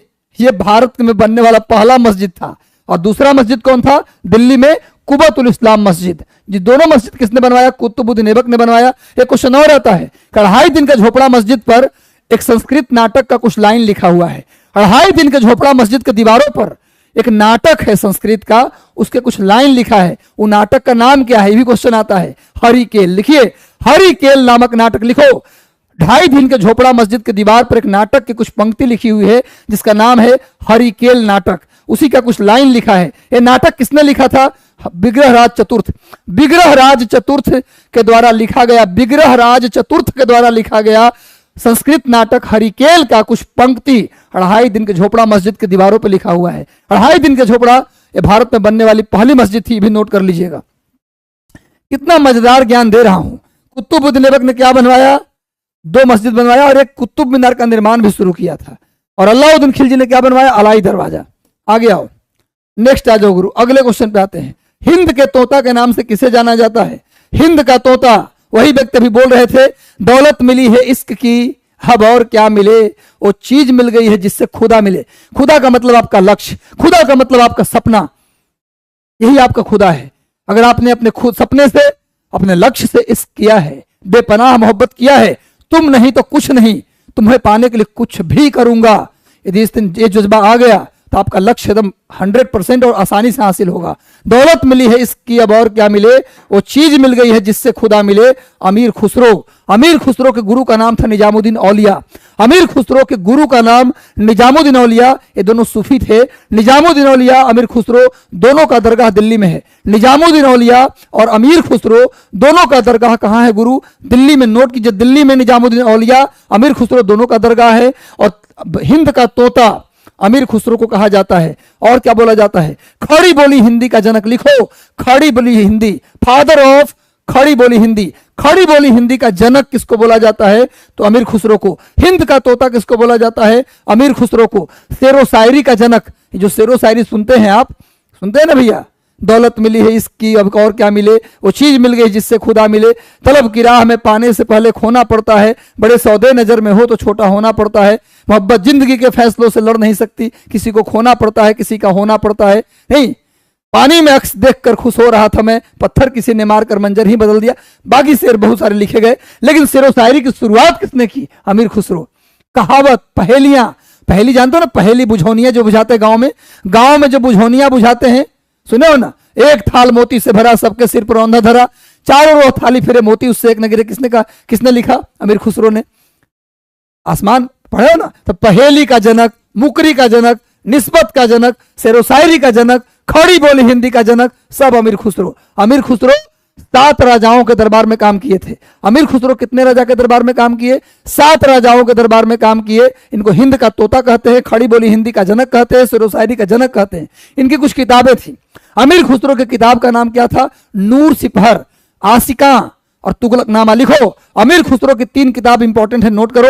अमीर खुसरो की 3 किताब, नूर सिपहर, दूसरी किताब आशिका और तीसरी किताब तुगलकनामा। अमीर खुसरो और निजामुद्दीन औलिया उनके गुरु थे। उनके दोनों का कब्र, उन दोनों का जो मतलब क्या बोलते हैं, अमीर खुसरो और निजाम दोनों का कहाँ है भैया?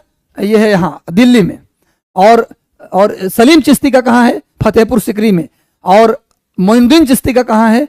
तो अजमेर में। लिखिए, मोइनुद्दीन चिश्ती का दरगाह अजमेर में, सलीम चिश्ती का दरगाह कहाँ है? फतेहपुर सिकरी में। और निजामुद्दीन औलिया और अमीर खुसरो का दरगाह कहाँ है? दिल्ली में। निजामुद्दीन स्टेशन भी है। साउथ इंडिया का ट्रेन दिल्ली जाओगे ना, तो दक्षिण भारत की सारी ट्रेनें कहाँ से मिलती हैं? ज्यादातर ट्रेन निजामुद्दीन स्टेशन से ही मिलती है। आगे आइए। अच्छा, इसमें और भी ऑप्शन है। अबुल फजल अकबर के काल में थे। अबुल फजल अकबर के काल में थे, जिनकी हत्या करवा दिया था जहांगीर ने। अबुल फजल अकबर के दरबार में नौरत्न थे। इन्होंने अकबरनामा लिखा और आईने अकबरी लिखा। अबुल फजल ने 2 किताबें लिखी, आईने अकबरी और अकबरनामा। आईने अकबरी और अकबरनामा किसने लिखा? अबुल फजल। अकबर के दरबार में नौरत्न थे, जिसकी हत्या करवा दिया था अकबर के बेटे जहांगीर ने, वीर सिंह बुंदेला को सुपारी देकर। ये वही विद्यापति देखो, ये बिहार के तुम लोग हो, क्वेश्चन आता है। विद्यापति, भनऊ विद्यापति ने 3 कौन कौन किताब लिखा? कीर्तिलता, कीर्ति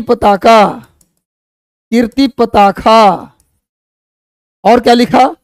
पदावली। 3 किताब विद्यापति ने 3 किताब लिखी, कीर्तिलता, कीर्ति पताका और पदावली। नोट कर लीजिए। और हेमचंद्र जो लिखे, इन्होंने लिखा प्राकृत का व्याकरण लिखा। लिखिए, प्राकृत का व्याकरण किसने लिखा? हेमचंद्र ने प्राकृत भाषा का व्याकरण लिखा। विद्यापति ने 3 किताबें लिखी, कीर्तिलता, कीर्ति पताका, पदावली। अमीर खुसरो का किताब मैं बता दिया हूं। अबुल फजल ने लिखा अकबरनामा और आईने अकबरी। इसको नोट कर लीजिए।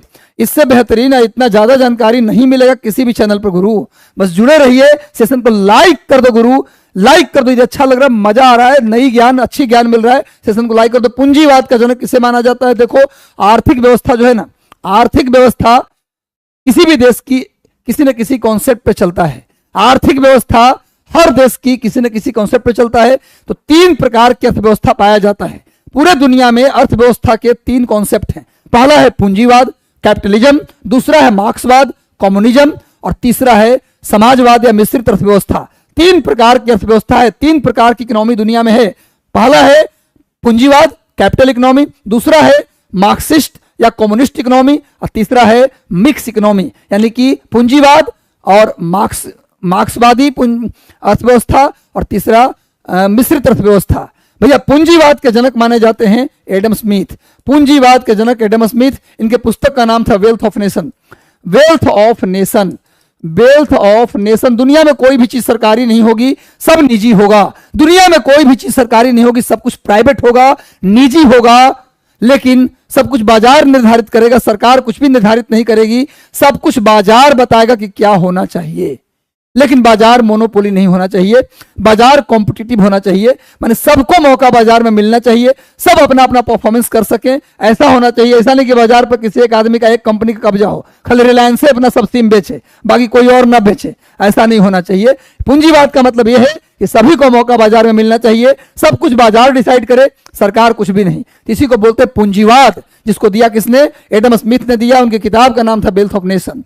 और गुरु मार्क्सिस्ट इकोनॉमी या मार्क्सवादी अर्थव्यवस्था, ये कार्ल मार्क्स ने दिया था। मार्क्सवादी अर्थव्यवस्था किसने दिया?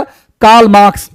कार्ल मार्क्स की पुस्तक का नाम है Das Kapital, communist manifesto. Das Kapital और कम्युनिस्ट मैनिफेस्टो इनकी किताब का नाम, कार्ल मार्क्स के पुस्तक का नाम क्या है भैया, दास कैपिटल, लिखो दास कैपिटल कम्युनिस्ट मैनिफेस्टो, ये कार्ल मार्क्स की किताब का नाम है। कार्ल मार्क्स ने कहा कुछ भी प्राइवेट नहीं होना चाहिए, सब सरकारी होना चाहिए और सभी में धन का बराबर बंटवारा होना चाहिए, कोई गरीब नहीं होना चाहिए, कोई अमीर नहीं होना चाहिए, कोई श्रमिक नहीं होना चाहिए, सब के सब मालिक होने चाहिए, सबके पास बराबर पूंजी हो।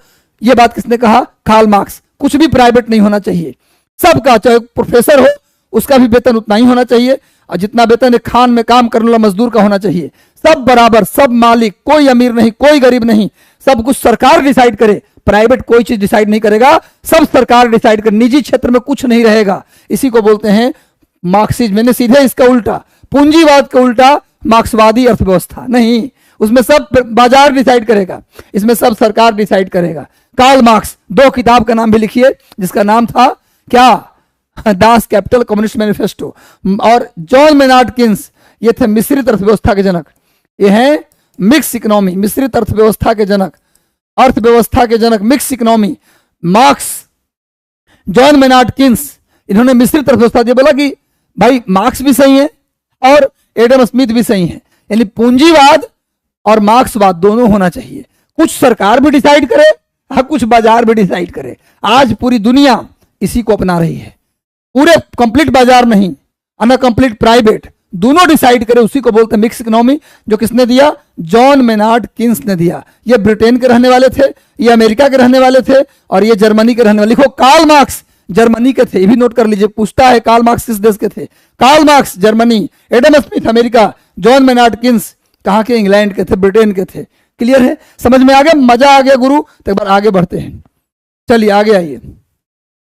भारत में पहली बार वैज्ञानिक तरीके से जीडीपी किसने निकाला, वैज्ञानिक तरीके से जीडीपी यानी नेशनल इनकम किसने निकाला। भारत में पहली बार, जीडीपी का मतलब राष्ट्रीय आय, नेशनल इनकम एक ही बात है भैया, नेशनल इनकम। भारत में पहली बार वैज्ञानिक तरीके से नेशनल इनकम किसने निकाला, बता चुका हूं कि भारत में पहली बार राष्ट्रीय आय दादा भाई नौरोजी ने निकाला। भारत में पहली बार प्रति व्यक्ति आय भी दादा भाई नौरोजी ने निकाला, पर वैज्ञानिक तरीके से नहीं निकाला। भारत में पहली बार राष्ट्रीय आय दादा भाई नौरोजी ने निकाला, प्रति व्यक्ति आय भी दादा भाई नौरोजी ने निकाला, लेकिन वैज्ञानिक तरीके से पहली बार प्रति व्यक्ति आय किसने निकाला, वी.के.आर.वी. राव ने निकाला। वी.के.आर.वी. राव, वी.के.आर.वी. राव थे जिन्होंने पहली बार वैज्ञानिक तरीके से नेशनल इनकम को निकाला। नोट कीजिए, सेशन को लाइक कर दो गुरु, जितने लोग जुड़े हो एक बार सेशन को लाइक कर दो, हिस्टोरिकल बनाना है सेशन को लाइक कर दो गुरु, जितने लोग जुड़े हो। आगे आ जाओ, नेक्स्ट आ जाओ। पहली बार राष्ट्रीय आय किसने निकाला, तो भैया वी.के.आर.वी. राव निकाला वैज्ञानिक तरीके से। इंपीरियल बैंक, नोट कीजिए, इंपीरियल बैंक जो बाद में स्टेट बैंक ऑफ इंडिया बना, इसकी स्थापना कब की गई थी, जल्दी बताइए। पहली बार इंपीरियल बैंक बना 1921 में, 1921 में बना इंपीरियल बैंक। वही इंपीरियल बैंक बाद में स्टेट बैंक ऑफ इंडिया बन गया था। इंपीरियल बैंक का ही नाम बदल के स्टेट बैंक ऑफ इंडिया कर दिया गया था। तो बताइए किस कमेटी की सिफारिश पर इंपीरियल बैंक बना था,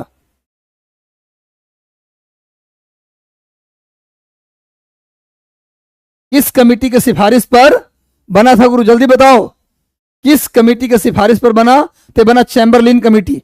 चैम्बरलिन कमेटी की सिफारिश पर 1921 में, लिखो, चैम्बरलिन कमेटी की सिफारिश पर Bank of Bengal, Bank of Madras, Bank of Kolkata को मर्ज किया गया। लिखो, Bank of Bengal, Bank of Kolkata और बैंक ऑफ मद्रास, ये तीनों को मिला दिया गया। अब मिलाकर क्या बनाया गया, इंपीरियल बैंक। क्वेश्चन आता है कि इंपीरियल बैंक की स्थापना किसको मर्ज करके बनाया गया। इंपीरियल बैंक की स्थापना Bank of Bengal, Bank of Madras और बैंक ऑफ बॉम्बे, ये तीनों को मर्ज करके बनाया गया 1921 में इंपीरियल बैंक, चैम्बरलिन कमेटी की सिफारिश पर। नोट कीजिए, लेकिन हिल्टन यंग कमेटी क्या किया, इसने सलाह दिया था कि भारत में एक सेंट्रल बैंक होना चाहिए जिसका नाम रिजर्व बैंक ऑफ इंडिया होगा। भारत में एक सेंट्रल बैंक होगा जिसका नाम होगा रिजर्व बैंक ऑफ इंडिया। ये बताने, ये 1926 में बना था, 1926 में बना हिल्टन यंग कमेटी, जिसने कहा कि भारत का एक केंद्रीय बैंक होना चाहिए जिसका नाम रिजर्व बैंक ऑफ इंडिया। नाम किसने दिया, रिजर्व बैंक ऑफ इंडिया का नाम किसने दिया, तो Hilton young committee.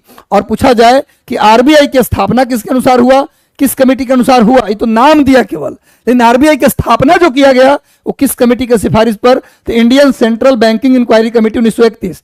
Chamberlain Committee 1915। गुरु, Indian Central Banking Inquiry Committee 1931 के आधार पर ही भारत में क्या बना? RBI act. आरबीआई एक्ट जो बना 1934 में पारित हुआ, आरबीआई एक्ट 1934 में पारित हुआ, 1 अप्रैल 1935 को उसी के अनुसार आरबीआई की स्थापना की गई। 1 अप्रैल 1935 को रिजर्व बैंक ऑफ इंडिया की स्थापना की गई। भाई, Indian Central Banking Inquiry Committee की सिफारिश पर Reserve Bank of India Act आया, आरबीआई एक्ट आया, और इस एक्ट के आधार पर सुन लीजिए 1 अप्रैल 1935 को रिजर्व बैंक ऑफ इंडिया की स्थापना की गई। और चैम्बरलिन कमेटी 1915 में बना, जिसके आधार पर Bank of Bombay, bank of Calcutta, bank of Madras को मर्ज किया गया, इंपीरियल बैंक बनाया गया। यही इंपीरियल बैंक बाद में स्टेट बैंक ऑफ इंडिया बना था। और हिल्टन बैंक कमेटी 1926 में बना, जिसके आधार पर आरबीआई का नाम पड़ा। चलिए, बहुत कुछ बता रहा हूं आप लोगों को, हर सेक्टर से सवाल लेने की कोशिश किया हूं। जब बख्तियार खिलजी बंगाल पर आक्रमण किया, तब बंगाल के शासक कौन था? मैं बहुत इंपॉर्टेंट सवाल बता रहा हूं, बिहार स्पेशल भी इसमें है, इसमें बिहार स्पेशल भी छुपा है, इसलिए प्लीज सेशन से जुड़े रहिए, सेशन को लाइक कर दो। गुरु, क्वेश्चन आता है कि बिहार पर आक्रमण करने वाला पहला मुस्लिम कौन था? बिहार पर आक्रमण करने वाला, और बिहार पर आक्रमण करने वाला पहला मुस्लिम पूछे, पहला तुर्क पूछे, एक ही बात है। पहला तुर्क और पहला मुस्लिम कौन था जिसने बिहार पर आक्रमण किया? और बिहार में भी कहां किया? नालंदा में किया। बिहार के नालंदा, नालंदा का पुराना नाम था क्या? उदंतपुरी। लिखिए, नालंदा जिला जो आज है बिहार में, उसका पुराना नाम था उदंतपुरी। लिखिए, उदंतपुरी। नालंदा का पुराना नाम उदंतपुरी था। पहला आक्रमणकारी, पहला मुस्लिम आक्रमणकारी बख्तियार खिलजी था, जिसने बिहार पर आक्रमण किया। बिहार पर आक्रमण करने वाला पहला तुर्क, पहला मुस्लिम बख्तियार खिलजी था, जिसने सबसे पहली बार नालंदा यानी उदंतपुरी पर आक्रमण। क्वेश्चन आता है बिहार में कहां किया आक्रमण पहली बार? तो उदंतपुरी, नालंदा। नालंदा विश्वविद्यालय को आग लगा दिया, उधर जाके आग लगा दिया किसको? विक्रमशिला विश्वविद्यालय को। विक्रमशिला, लोग कहते हैं अनपढ़ आदमी था इसलिए आग लगा दिया। अनपढ़ आदमी नहीं था, इसलिए आग लगा दिया कि भारतीय ग्रंथों को जब तक जलाएंगे नहीं, इस देश में एक नए धर्म का प्रचार प्रसार नहीं कर सकते। एक नए धर्म का प्रचार प्रसार तभी होगा जब इनके धर्म ग्रंथों को आग लगा दिया जाए। बड़ी सोची समझी साजिश के तहत उसने नालंदा विश्वविद्यालय को जलाया, उदंतपुरी विश्वविद्यालय को जलाया और विक्रमशिला विश्वविद्यालय को आग लगा दिया। नालंदा विश्वविद्यालय तो कई दिनों तक जलता रहा था, इतना किताब था उसके अंदर। खैर, ये वही बख्तियार खिलजी जिसने आग लगाया विश्वविद्यालयों को। बिहार पर आक्रमण करने वाला पहला व्यक्ति यही था, पहला मुस्लिम यही था। कहां किया? उदंतपुरी। नालंदा का पुराना नाम उदंतपुरी था, ये भी नोट कर लो। जब उसने बंगाल में घुसा, जब भी बंगाल में घुसा तो उस समय वहां के राजा थे लक्ष्मण सेन, जो कि बहुत ही बहादुर थे। फिर भी कैसे कर लिया आक्रमण? चालाकी किया। ये बख्तियार खिलजी डायरेक्ट हमला नहीं किया बंगाल पे, घोड़ा व्यापारी के घोड़ा के व्यापारी बन के गया और धीरे धीरे भेष बदल के गया। 50 आदमी घोड़ा के व्यापारी बन के उस शहर में घुस गया और राजा के महल के पास पहुंच गया। सबको लगा घोड़ा के व्यापारी है, और जैसे ही राजा के महल के पास पहुंचा, एकाएक महल पे हमला कर दिया, राजा के महल पे। राजा को लगा कि भैया कोई बड़ा आक्रमण हुआ तबे ना महल तक पहुंच गया, महल तक पहुंच गया बिना इंफॉर्मेशन, किसका मतलब कि बड़ा आक्रमण है। लक्ष्मण सेन भाग गए कि अब दिक्कत हो जाएगा, ये चालाकी किया, ऐसा कुछ था नहीं। वो भाग गए, इस बात को समझ नहीं पाए और बंगाल को उसने लूटा। भैया, ये वही लक्ष्मण सेन है जिसके दरबार में जयदेव रहते थे। लिखो, बहुत इंपॉर्टेंट क्वेश्चन। लक्ष्मण सेन के दरबार में ही बंगाल में कौन रहते थे गुरु? तो जयदेव। नोट कीजिए, जयदेव रहते थे। वही जयदेव जिसने लिखा गीत गोविंद। गीत गोविंद के लेखक कौन है गुरु? गीत गोविंद के लेखक हैं जयदेव। ये किताब का नाम है। जयदेव ने ही एक किताब और लिखी जिसका नाम, किताब मत कहिए, ये दशावतार स्तुति। दशावतार फेमस है। दशावतार स्तुति किसने लिखा? जयदेव। 10 अवतार, भगवान विष्णु के कितने अवतार? 10 अवतार। दशावतार स्तुति किसने लिखा? जयदेव ने लिखा। गीत गोविंद किसने लिखा? जयदेव ने लिखा। रट लीजिए, गीत गोविंद के लेखक जयदेव किसके दरबार में रहते थे? लक्ष्मण सेन के दरबार में रहते थे। इनके दरबार में एक और व्यक्ति रहते थे जिनका नाम था धोई। इनके दरबार में एक और व्यक्ति रहते थे जिनका नाम था धोई। इन्होंने लिखा पवन दूत। पवन दूत एक, इनके किताब का नाम क्या था? इनके बुक का नाम था, इनके किताब का नाम था, सॉरी, इनके किताब का नाम था, इनके बुक का नाम था, गुरु लिख लीजिए, धोई। धोई की किताब का नाम था पवन दूत। धोई और जयदेव किसके दरबार में रहते थे? लक्ष्मण सेन के दरबार में। जयदेव की किताब का नाम गीत गोविंद, दशावतार स्तुति, और धोई के किताब का नाम पवन दूत। ये दोनों किसके दरबार में रहते थे? लक्ष्मण सेन। चलिए, इतनी बात आप याद रखिए, बहुत हो जाएगा। आगे आइए नेक्स्ट। किसने कहा था सिखों ने युद्ध मांगा है, इसे प्रतिशोध के साथ लड़ा जाएगा? किसने कहा सिखों ने युद्ध मांगा है, इसे प्रतिशोध के साथ लड़ा जाएगा? बताइए किसने कहा था?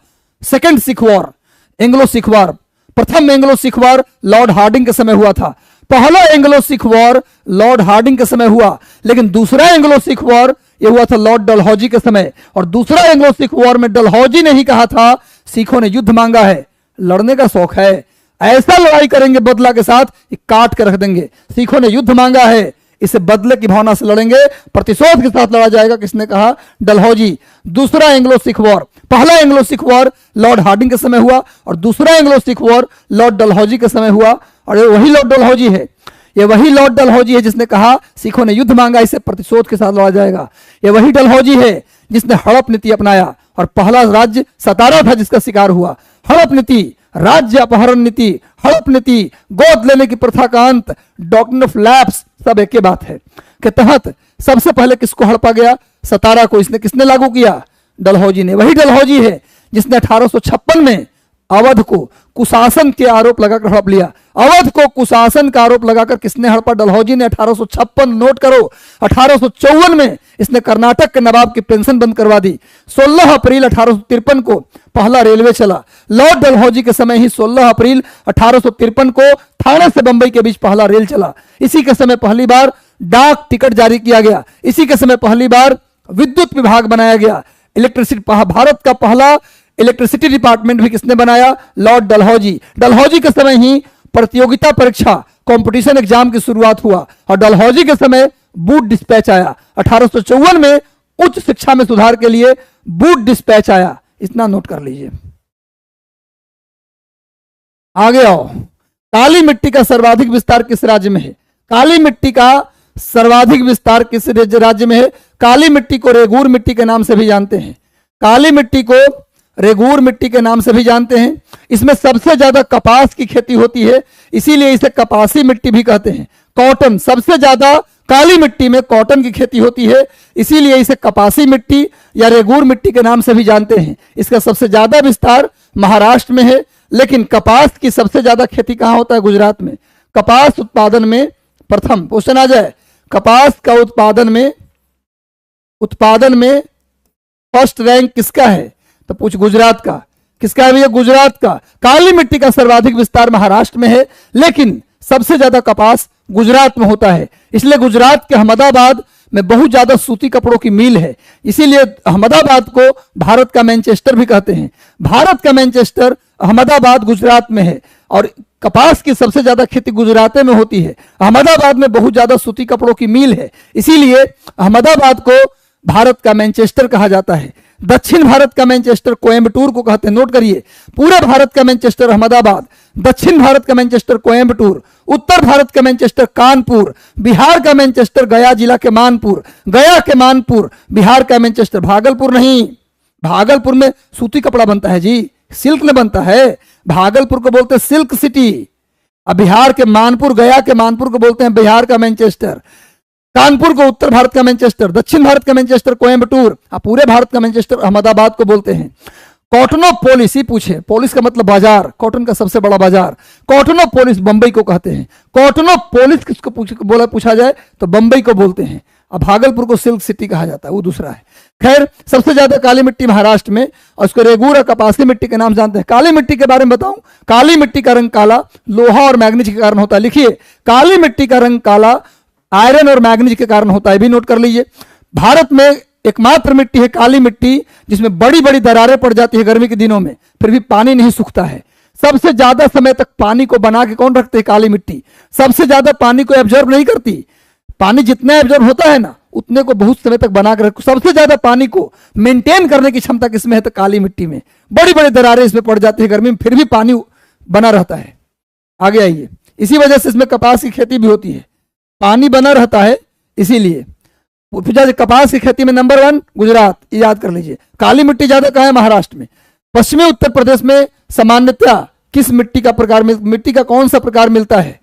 सामान्यतया नहीं, सामान्यतः होगा। भाई बताओ, पश्चिमी उत्तर प्रदेश में सामान्यतः किस प्रकार की मिट्टी पाई जाती है? जल्दी बताओ। खादर, बांगर, लाल मिट्टी, काली मिट्टी, जल्दी बताओ गुरु। पश्चिमी उत्तर प्रदेश में किस प्रकार की मिट्टी पाई जाती है? जल्दी बताओ मेरे हीरो। एक बार सेशन को लाइक कर दो गुरु, जितने लोग जुड़े हो सेशन को लाइक कर दो। और कैसा लग रहा है सेशन, अब हम देखना चाहेंगे। बहुत सारा क्वेश्चन करा दिए, कैसा लग रहा है, मजा आ रहा है? तो सभी लोग बार यस लिख दीजिए। चलो भैया, पश्चिमी उत्तर प्रदेश में मिलेगा बांगर। बांगर जहां बाढ़ नहीं आता, ऐसी मिट्टी जिसको पानी बहाकर लाई है उसे अंग्रेजी में एलुवियल सॉइल, हिंदी में जलोढ़ मिट्टी, कांप मिट्टी, कछारी मिट्टी, एक के बात है। जलोढ़ मिट्टी बोलो, कांप मिट्टी बोलो, कछारी मिट्टी, नोट करिए तीनों नाम, कछारी मिट्टी, कांप मिट्टी, जलोढ़ मिट्टी, एक के बात है। पानी द्वारा बहाकर लाई गई मिट्टी को जलोढ़ मिट्टी बोलते हैं, कांप मिट्टी बोलते हैं, कछारी मिट्टी बोलते हैं, अंग्रेजी में एलुवियल सॉइल बोलते हैं। ये दो प्रकार की होती है। जहां हर साल बाढ़ आता है, हर साल नई मिट्टी का विस्तार हो जाता है। जहां पहले बाढ़ आता था, अब बाढ़ नहीं आता, तो वहां की मिट्टी पुरानी हो गई। तो ऐसी जलोढ़ मिट्टी जो पुरानी हो गई उसको बांगर कहते हैं, और ऐसी जलोढ़ मिट्टी जो नई है, हर साल जहां बाढ़ आता है वो नई हो गई तो उसको खादर बोलते हैं। तो नई जलोढ़ मिट्टी को खादर, नई जलोढ़ मिट्टी को क्या बोलते हैं? खादर। अब पुरानी जलोढ़ मिट्टी को क्या बोलते हैं? पुरानी जलोढ़ मिट्टी कहां होगा? पुरानी जलोढ़ मिट्टी कहां होगा जी? जहां पहले बाढ़ आता था पर अब बाढ़ नहीं आता, तो मिट्टी धीरे धीरे पुरानी, तो पुरानी तो उसको बांगर। तो पश्चिमी उत्तर प्रदेश में बांगर, अब पूर्वी उत्तर प्रदेश में खादर। इसको नोट कर लीजिए। अल्लाह। और लाल मिट्टी ज्यादा कहां मिलता है? लाल मिट्टी ज्यादा कहां मिलता है? ये तमिलनाडु में। नोट कीजिए, लाल मिट्टी सबसे ज्यादा तमिलनाडु में, और काली मिट्टी भी बताया हूं महाराष्ट्र में। आगे आ जाओ, नेक्स्ट आ जाओ गुरु, नेक्स्ट आ जाओ। हो गया ना? हाँ आगे आओ। ज्वारीय वनस्पति। ज्वारीय वनस्पति का मतलब टाइड फॉरेस्ट। टाइड का मतलब जहां ज्वार भाटा आता है। और ज्वार भाटा कहां आता है? समुद्र किनारे। जहां ज्वार भाटा आए, जहां सुनामी आए, वहीं ना मिलेगा ज्वारीय वन जी। ज्वारीय पेड़, ज्वारीय वनस्पति, टाइडल फॉरेस्ट कहां मिलेगा? तो भैया जहां समुंदर का किनारा है तो वहां जो पेड़ मिलेंगे, मैंग्रोव, बेत, बेत दादाजी की छड़ी जो होती है, मुड़ा हुआ छड़ी, बेत की छड़ी होती है वो, तो बेत, मैंग्रोव, ये सब कहां मिलेगा? ये मिलेगा समुंदर के किनारे। इसी को ज्वारीय वन या ज्वारीय वृक्ष कहते हैं। उनकी जड़ें लंबी होती है, काफी अंदर तक होती है, और टहनियां लचीली होती है। तो गुरु दोनों सही है। टहनियां लचीली, ऐसी कि टूटबे नहीं करेगा, खूब मोड़ दो। इसीलिए ये जो पेड़ होता है इससे फर्नीचर भी बनाते हैं मोड़ करके। फर्नीचर बनाने में इसका बहुत उपयोग। देखते कुर्सी, लकड़ी वाला कुर्सी जो मुड़ा हुआ रहता है वो इसी लकड़ी से बना होता है, इसलिए काफी महंगा मिलता है। अब डुप्लीकेट बांस वाला दे दे तो बात अलग है, लेकिन जनरली बेत वाला बहुत मजबूत होता है। तो गुरु बेत या फिर मैंग्रोव कहाँ होता है? समुद्र किनारे। इसी को ज्वारीय वन या इसी को दलदली वन भी कहते हैं। और इस वन के जो पेड़ होते हैं काफी अंदर तक जड़ होती है, जल्दी कबड़ेगा नहीं और जल्दी टूटेगा नहीं। इसीलिए विद्वान लोग सलाह देते हैं कि समुद्र के किनारे घर मत बनाइए, बल्कि इसका जंगल लगा दीजिए। इस तरह के पेड़ का क्या लगा दीजिए? जंगल, ताकि सुनामी आए तो पहले ही जंगल में घुसे, और जंगल को पार करते करते क्या हो जाए, उसकी स्पीड कम हो जाएगा, नुकसान कम होगा। या देते हैं कौन? सलाह देते हैं वैज्ञानिक कि इस तरह का पेड़ समुद्र किनारे लगा दीजिए, ताकि सुनामी आते समय पेड़ जो है न उखड़ेगा न टूटेगा, तो सब सुनामी की स्पीड को रोक देगा। इसीलिए इस पेड़ को लगाने की सलाह दी जाती है। पर हम सलाह मानते कहाँ हैं? हमको तो घर बनाना है बीच पर, हमको सनसेट और सनराइज देखना है, सन बाथ और ओशन बाथ लेना है। तो जाइए, सुनामी आ गया तो पहले कौन जाएगा? खूब आराम से समुद्र में जाकर सनसेट देखते रहिएगा। आगे आइए, नेक्स्ट आ जाओ गुरु, नेक्स्ट आओ। नंगा पर्वत चोटी किस राज्य में है? नंगा पर्वत जिसकी ऊंचाई 8126 है, ग्रेटर हिमालय में। नंगा पर्वत चोटी जो है इसकी ऊंचाई 8126 मीटर है, और ये महान हिमालय में है, ग्रेटर हिमालय में है, महान हिमालय में है, यानी ग्रेटर हिमालय में है। और गुरु ये जम्मू कश्मीर में है। नंगा पर्वत, इसकी ऊंचाई 8126 मीटर, ये महान हिमालय में है। नोट कर लीजिए। आगे बढ़ते हैं गुरु, नेक्स्ट आ जाओ, अगले सवाल पे हम आते हैं। कर्नाटक का कुद्रेमुख किसके लिए प्रसिद्ध है? कर्नाटक की सबसे ऊंची चोटी भी कुद्रेमुख है। नोट कीजिए, कर्नाटक की सबसे ऊंची चोटी का नाम पूछा जाए, कर्नाटक की सबसे ऊंची चोटी, सबसे ऊंची चोटी कौन सी है? कुद्रेमुख। 1894 मीटर इसकी ऊंचाई है। कर्नाटक की सबसे ऊंची चोटी कुद्रेमुख। यहां लोहा मिलता है, भारी मात्रा में लोहा। कैसा लोहा? तो मैग्नेटाइट, मैग्नेटाइट लोहा मिलता है। भाई लिखो, लोहा के कई सारे अयस्क हैं, आयरन के कई सारे ओर हैं जिनका नाम है क्या क्या? आयरन ओर है जिसका नाम है क्या क्या भैया? Hematite, magnetite, siderite, limonite. पढ़े होगे ना 9th क्लास 10th क्लास में। कई सारे ऐसे मेटल्स हैं जिनका ओर होता है, अयस्क। तो भाई लोहा के जैसे एल्युमिनियम का बॉक्साइड है, कोरंडम है, क्रायोलाइट है। एल्युमिनियम के 3 अयस्क, बॉक्साइड, कोरंडम, क्रायोलाइट। वैसे ही लोहा के 4 अयस्क कौन कौन? Haematite, magnetite, siderite, limonite. जो कुद्रेमुख में लोहा मिलता है वो कौन सा लोहा मिलता है? मैग्नेटाइट मिलता है। चलिए आगे आइए। नेक्स्ट आज बहुत बेहतरीन सवाल लाया हूं। मध्य प्रदेश का मलंज खंड किसके लिए प्रसिद्ध है? मध्य प्रदेश का मलंग नहीं, मलंज। मध्य प्रदेश का मलंज खंड, बता दें आपको, मलंज खंड जो है ना, ये स्पेशली तांबा के लिए जाना जाता है। और मध्य प्रदेश के किस जिले में है? बालाघाट। बालाघाट जिले, मध्य प्रदेश के बालाघाट जिले में मलंज खंड है। और भारत में सबसे अधिक तांबा, ऐसे तो राजस्थान में भी तांबा मिलता है, लेकिन सबसे ज्यादा तांबा मध्य प्रदेश में मिलता है। भारत में सबसे अधिक तांबा कहां मिलता है? मध्य प्रदेश में, तब राजस्थान में। सबसे ज्यादा तांबा कहां मिलता है? लिख लो, तांबा सबसे ज्यादा मध्य प्रदेश में, तब राजस्थान में। दूसरे नंबर पर राजस्थान है तांबा में।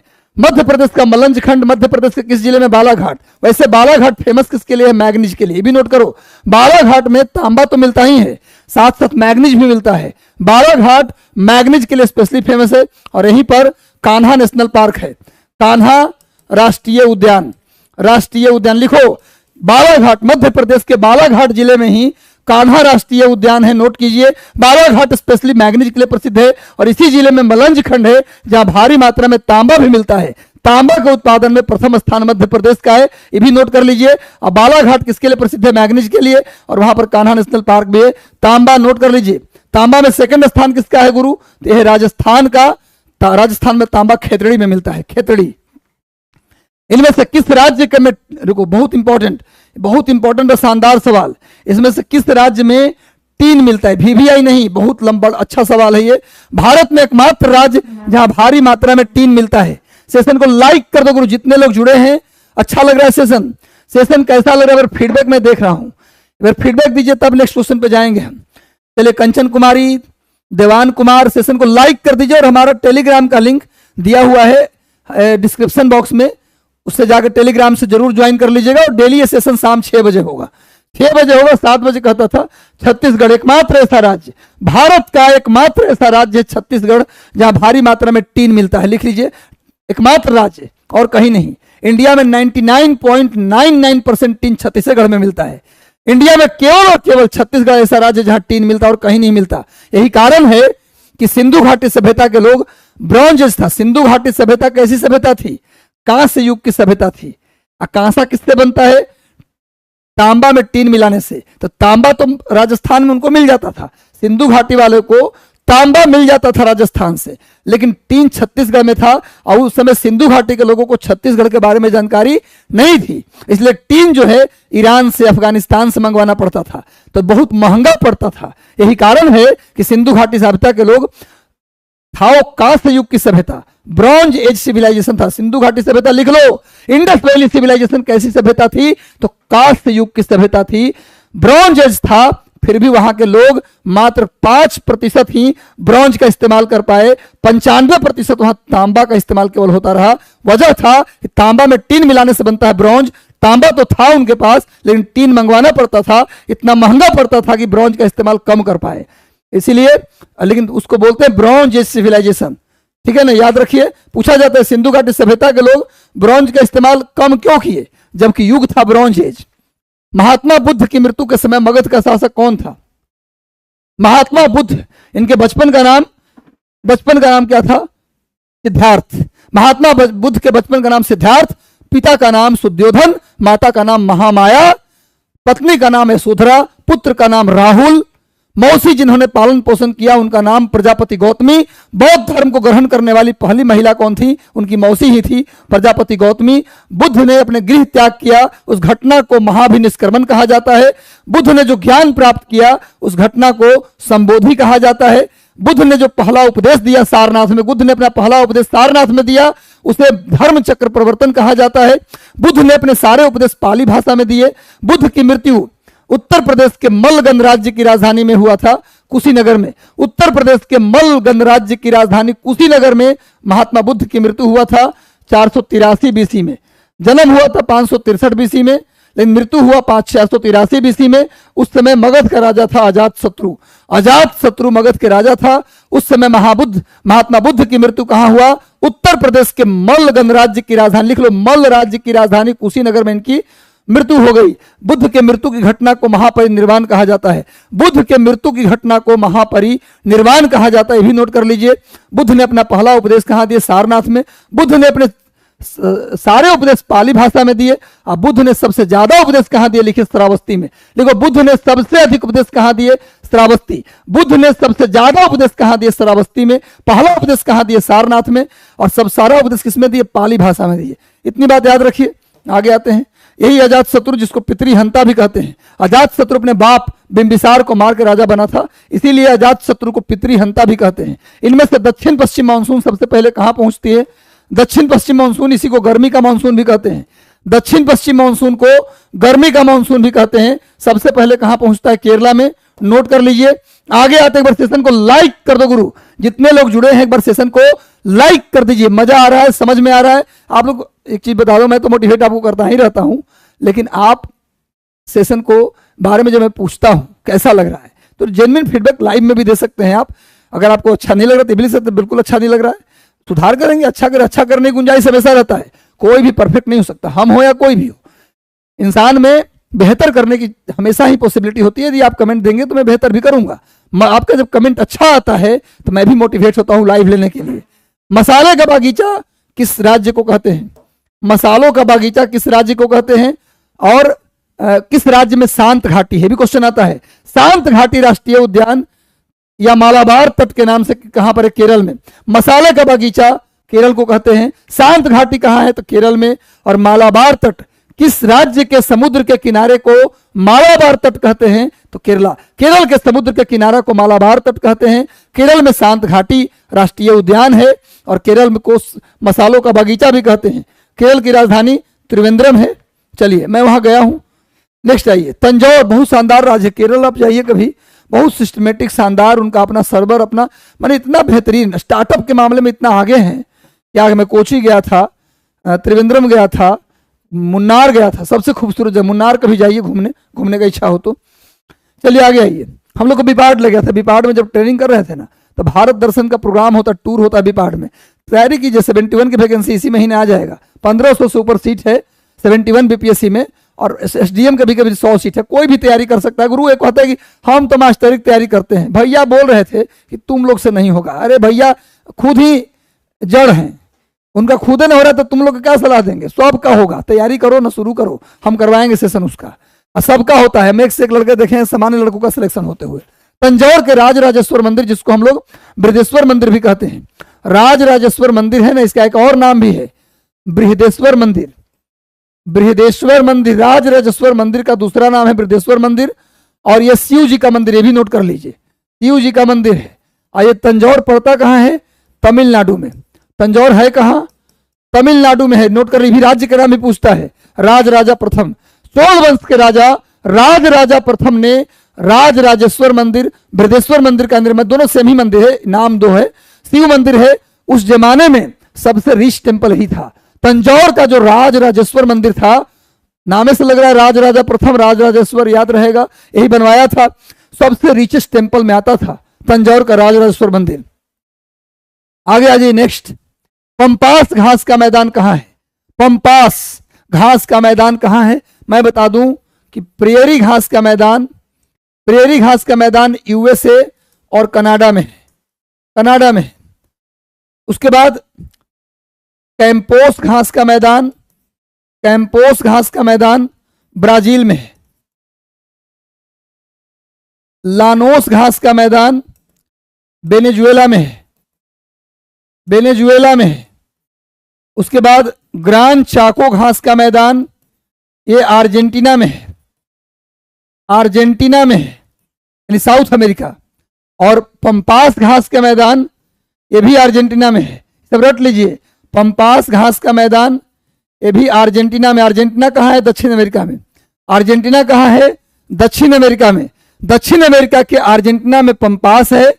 दक्षिण अमेरिका के अर्जेंटीना में क्या है गुरु? पंपास है। ग्रान चाको भी अर्जेंटीना में है। लानोस वेनेजुएला में, कैंपोस ब्राजील में, प्रेरी यूएसए और कनाडा में, वेल्ड साउथ अफ्रीका में। वेल्ड कहां पर है? तो दक्षिण अफ्रीका में, सब रट लीजिएगा, बहुत इंपॉर्टेंट है। उसके बाद बेल्ट के बाद आइए, बेल्ट के बाद इसके बाद आइए डाउन्स, डाउन्स ऑस्ट्रेलिया में, डाउन्स ऑस्ट्रेलिया में, ये सब नोट कर लीजिए जो मेन मेन घास का मैदान है। आगे आइए, मेरा मकसद यही है कि भैया आपको सारा याद करवा दूं। इनमें से कौन सा महादेश है जहां कोई मरुस्थल नहीं है? कौन सा ऐसा महादेश है जहां कोई डेजर्ट नहीं है? कौन सा ऐसा महादेश है जहां कोई मरुस्थल नहीं है? वो भैया है यूरोप। यूरोप अकेला ऐसा महादेश है, यूरोप अकेला ऐसा महादेश है। 7 महादेश। विश्व में कितने कॉन्टिनेंट हैं जी? तो 7। कौन कौन? एशिया, उत्तर अमेरिका, दक्षिण अमेरिका, यूरोप, अफ्रीका, ऑस्ट्रेलिया। दुनिया में कितने महादेश है? 7। कौन कौन? एशिया, एशिया, उत्तर अमेरिका, दक्षिण America, Europe, Africa, Europe, Africa, Australia. और एक और कौन है जी? अंटार्कटिका। कितने महादेश? 7। कितने महादेश? 7। कौन कौन? रट लो। सबसे बड़ा क्षेत्रफल में सबसे बड़ा एशिया, जनसंख्या में भी सबसे बड़ा एशिया। एशिया क्षेत्रफल जनसंख्या दोनों में सबसे बड़ा है ना? तो एशिया महादेश, उसके बाद उत्तर अमेरिका, दक्षिण अमेरिका, अफ्रीका, यूरोप, ऑस्ट्रेलिया और अंटार्कटिका। यही 7 महादेश है। उस 7 महादेश में अकेला ऐसा महादेश यूरोप है जहां कोई डेजर्ट नहीं है, कोई मरुस्थल नहीं है। यूरोप को हम लोग प्रायद्वीपों का प्रायद्वीप भी कहते हैं। यूरोप को हम लोग, लिखो, प्रायद्वीपों का प्रायद्वीप भी कहते हैं। आगे आओ, इनमें से कौन ठंडी जलधारा है? इनमें से कौन ठंडी जलधारा है? इनमें जो भी जलधारा है सब के सब उत्तरी अटलांटिक महासागर, भी लिख लो, सब के सब उत्तरी अटलांटिक महासागर में चलती है। ये सारी जलधाराएं कहाँ चलती हैं? उत्तरी अटलांटिक महासागर में। और उत्तरी अटलांटिक महासागर में ये सब गर्म है। इसमें ये तीनों कौन है? ये तीनों गर्म जलधारा है। अकेला, सॉरी इधर वाला नहीं, सॉरी गलती लिख दिया, ये तीनों नहीं, ये सब उत्तरी अटलांटिक में है। ये गर्म है, ये गर्म है, ये भी गर्म है, ये ठंडी है और ये गर्म है। चलिए, तो पूरा इनमें से कौन ठंडी जलधारा है? तो लैब्राडोर। इनमें से कौन ठंडी जलधारा है? लैब्राडोर। समुद्र की जलधारा है, लैब्राडोर सबसे ठंडी है, बाकी सब गर्म जलधारा है। नोट कर लीजिए, ये सब कहाँ चलती है? उत्तरी अटलांटिक महासागर में। एक दिन आपको जलधारा हम पढ़ा देंगे, चैप्टर वाइज भी कोशिश करेंगे एक दिन आके आपको पढ़ाया जाए। चलिए आगे आइए। विश्व की सबसे ऊंची झील टीटीकाका होगा, इसमें गलती से टाइप हो गया है टीटीकाका, टिकाका नहीं, गलत टाइप है, टीटीकाका। विश्व की सबसे ऊंची झील, ये भी नोट कीजिए। विश्व की सबसे ऊंची झील का नाम बताएं? टीटीकाका। विश्व की सबसे गहरी झील बैकाल। विश्व की सबसे गहरी झील कौन है?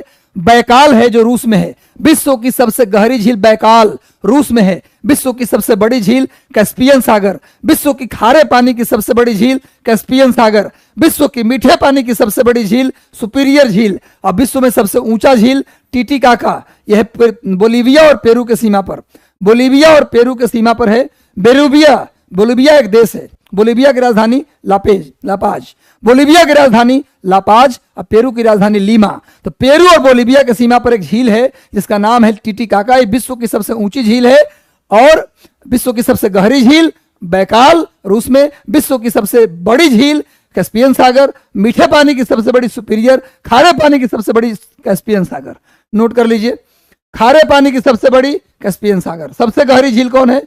तो गुरु बैकाल, रूस में। और सबसे ऊंची टीटीकाका जो बोलीविया और पेरू की सीमा पर है। कराकुम मरुस्थल कहाँ है? चलिए उत्तर दीजिए जल्दी से। कराकुम डिजर्ट कहाँ है? लास्ट होने वाला है, 53 क्वेश्चन टोटल 53 क्वेश्चन ही है। कराकुम, कराकुम मरुस्थल कहाँ? सर कहाँ थे? सत्यम कुमार यही है भाई, पटना में ही है, टारगेट बीपीएससी। जल्दी बताओ, कराकुम मरुस्थल।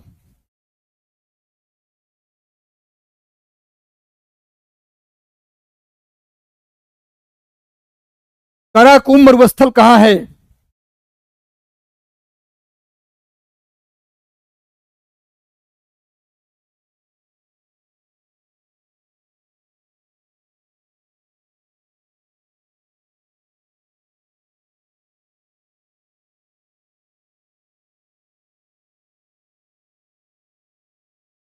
जल्दी बताइए, बहुत टाइम लगा देते हैं आप लोग। जल्दी बताओ गुरु, आसान सा क्वेश्चन है। तुर्कमेनिस्तान में है। कराकुम मरुस्थल कहाँ है? तुर्कमेनिस्तान में। सहारा उत्तर अफ्रीका में। अटाकामा पेरू और चिली में। लिखो अटाकामा मरुस्थल पेरू और चिली में। अटाकामा पेरू और चिली में। सोनेरान यूएस और मैक्सिको में। मुजीब यूएसए में। कराकुम तुर्कमेनिस्तान में। और कौन सा? टकला मकान रूस में, सॉरी चीन में। टकला मकान कहाँ है जी? टकला मकान चीन में। और गोबी मरुस्थल कहाँ है? मंगोलिया में। ग्रेट विक्टोरिया मरुस्थल कहाँ? ऑस्ट्रेलिया में। रट लो। अटाकामा मरुस्थल, अटाकामा मरुस्थल कहाँ है? तो पेरू और चिली के सीमा पर, नोट कीजिए। मुजीब मरुस्थल कहाँ है गुरु? तो यह है आपका यूएसए में। सोनेरान यूएसए और मैक्सिको के सीमा पर। अगला आइए, सहारा मरुस्थल उत्तर अफ्रीका। कालाहारी मरुस्थल दक्षिण अफ्रीका। कालाहारी दक्षिण अफ्रीका। उत्तर अफ्रीका में सहारा, दक्षिण अफ्रीका कालाहारी मरुस्थल। यूरोप में कोई मरुस्थल है नहीं। थार मरुस्थल भारत और पाकिस्तान के सीमा पर, इंडिया में राजस्थान में। गोबी मरुस्थल मंगोलिया में। टकला मकान चीन में। याद टकला लोग कहाँ रहता है? चीन में टकला मकान। और ग्रेट विक्टोरिया मरुस्थल कहाँ है? ऑस्ट्रेलिया में। रट लीजिए। आगे आ जाओ, नेक्स्ट अगले सवाल पे आओ। एकांका गुआ ज्वालामुखी, एकांका हुआ लिखा गया, एकांका गुआ होगा। एकांका अगर सेशन से जुड़ गए, सेशन को लाइक कर दीजिए। एकांका गुआ ज्वालामुखी कहाँ है? ये भैया है, यह कहाँ पर? चिली में। चिली। एकांका गुआ मरुस्थल कहाँ है? चिली में है, नोट कर लीजिए। एकांका गुआ लिखो। दक्षिण अमेरिका की सबसे ऊंची चोटी भी कौन है? एकांका गुआ। एकांका गुआ दक्षिण अमेरिका की सबसे ऊंची चोटी। दक्षिण अमेरिका की सबसे ऊंची चोटी एकांका गुआ है। दुनिया की सबसे ऊंची ज्वालामुखी भी कौन है? एकांका गुआ। और दुनिया की सबसे ऊंची सक्रिय ज्वालामुखी पूछे तो कोटोपैक्सी। दुनिया की सबसे ऊंची सक्रिय ज्वालामुखी पूछे, एक्टिव वोल्केनो पूछे तो कौन होगा? बताओ, कोटोपैक्सी। और वैसे पूछे दुनिया की सबसे ऊंची ज्वालामुखी तो एकांका गुआ। और दक्षिण अमेरिका की सबसे ऊंची चोटी, दक्षिण अमेरिका की सबसे ऊंची एकांका गुआ। सारे ज्वालामुखी में सबसे ऊंची चोटी एकांका गुआ। सक्रिय ज्वालामुखी में सबसे ऊंची चोटी कौन? कोटोपैक्सी। कोटोपैक्सी कहाँ है भैया? इक्वेडोर में। इक्वेडोर में है कोटोपैक्सी, जो सक्रिय ज्वालामुखी की सबसे ऊंची चोटी है। सक्रिय, मृत और सुसुप्त सबको मिला लीजिएगा तो सबसे ऊंची एकांका गुआ है। समझ में आ रहा है अंतर ना? आगे आइए। सेशन कैसा लग रहा है? मजा आ रहा है? आज इकोनॉमिक्स से भी सवाल डाले, आज हिस्ट्री के भी सवाल डाले, ज्योग्राफी के भी सवाल डाले, प्राचीन भारत का भी डाले, मध्यकालीन का भी डाले, मजा आने वाला सवाल डाले। और हर दिन इसी तरह का सेशन होता रहेगा। सेशन में लिंक डाला हुआ है डिस्क्रिप्शन में टेलीग्राम का, उससे जुड़ जाइएगा। सेंटोस बंदरगाह, जिसे कॉफी बंदरगाह के नाम से जानते हैं। दुनिया में सबसे ज्यादा कॉफी कहाँ होता है? ब्राजील में। दुनिया में सबसे ज्यादा कॉफी की खेती कहाँ होती है? दुनिया में सबसे ज्यादा कॉफी की खेती कहाँ होती है? ब्राजील में। अब ब्राजील में एक बंदरगाह है जहां से खाली कॉफी का व्यापार होता है, इसीलिए उसको कॉफी बंदरगाह कहते हैं। कॉफी बंदरगाह के नाम से किसको जानते हैं? सेंटोस को। ये कहाँ है गुरु? ब्राजील में। ये क्वेश्चन बीपीएससी में पूछा है 64वीं में। कॉफी बंदरगाह के नाम से किसको जानते हैं? सेंटोस को जानते हैं। और सेंटोस है कहाँ? ब्राजील में। कॉफी की खेती सबसे ज्यादा कहाँ होता है? ब्राजील में। ब्राजील की राजधानी कहाँ है? ब्रासीलिया। आगे आइए। 30 से 35 डिग्री उत्तरी अक्षांश को क्या जानते हैं? इसे बाद में बताएंगे। 30 से 35 डिग्री उत्तरी अक्षांश को हम लोग हॉर्स लैटिट्यूड कहते हैं। क्यों कहते हैं बाद में चर्चा करेंगे। डोल ड्रम बोलते हैं 0 डिग्री से, डोल ड्रम बोलते हैं 0 डिग्री से 5 डिग्री नॉर्थ और 5 डिग्री साउथ।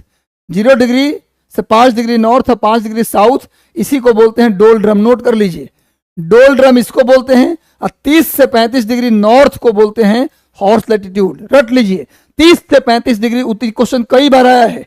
30 से 35 दक्षिण नहीं, उत्तर, दक्षिण में नहीं। 30 से 35 उत्तरी अक्षांश को हम बोलते हैं अश्व अक्षांश, हॉर्स लैटिट्यूड, अश्व अक्षांश। और 5 से 0 के बीच को बोलते हैं डोल ड्रम, शांत पेटी। इसको हम लोग शांत पेटी भी कहते हैं। शांत पेटी क्यों कहते हैं? जब पढ़ाएंगे एयर प्रेशर बेल्ट और विंड तो बताएंगे। आगे आइए। 52। टोर्नेडो नामक चक्रवात कहाँ चलता है? टोर्नेडो, टोर्नेडो चक्रवात कहाँ मिलता है? टोर्नेडो और एक और है हरिकेन, एक और चक्रवात है हरिकेन। ये दोनों के दोनों चक्रवात कहाँ चलते हैं? अमेरिका में। टोर्नेडो और हरिकेन दोनों अमेरिका में। और जापान और चीन में, जापान और चीन में टाइफून। टाइफून जापानीज वर्ड है। टाइफून क्या है? जापानीज वर्ड है। इंडिया के लोग इस टाइफून को इतना घिस दिया, टाइफून को बना दिया तूफान। ये तूफान शब्द इंडिया में है ना, ये टाइफूने से बना है। था टाइफून, इंडिया में आकर तूफान कर दिया सब। तो टाइफून कहा? जापान और चीन में इसको बोलते हैं टाइफून। फिलीपींस में जो आता है चक्रवात उसको बोलते हैं बैंजियो। क्या बोलते हैं? बैंजियो। ऑस्ट्रेलिया में जो चक्रवात आता है उसका नाम है बिली बिली। विली विली, चलिए भैया रट लीजिएगा।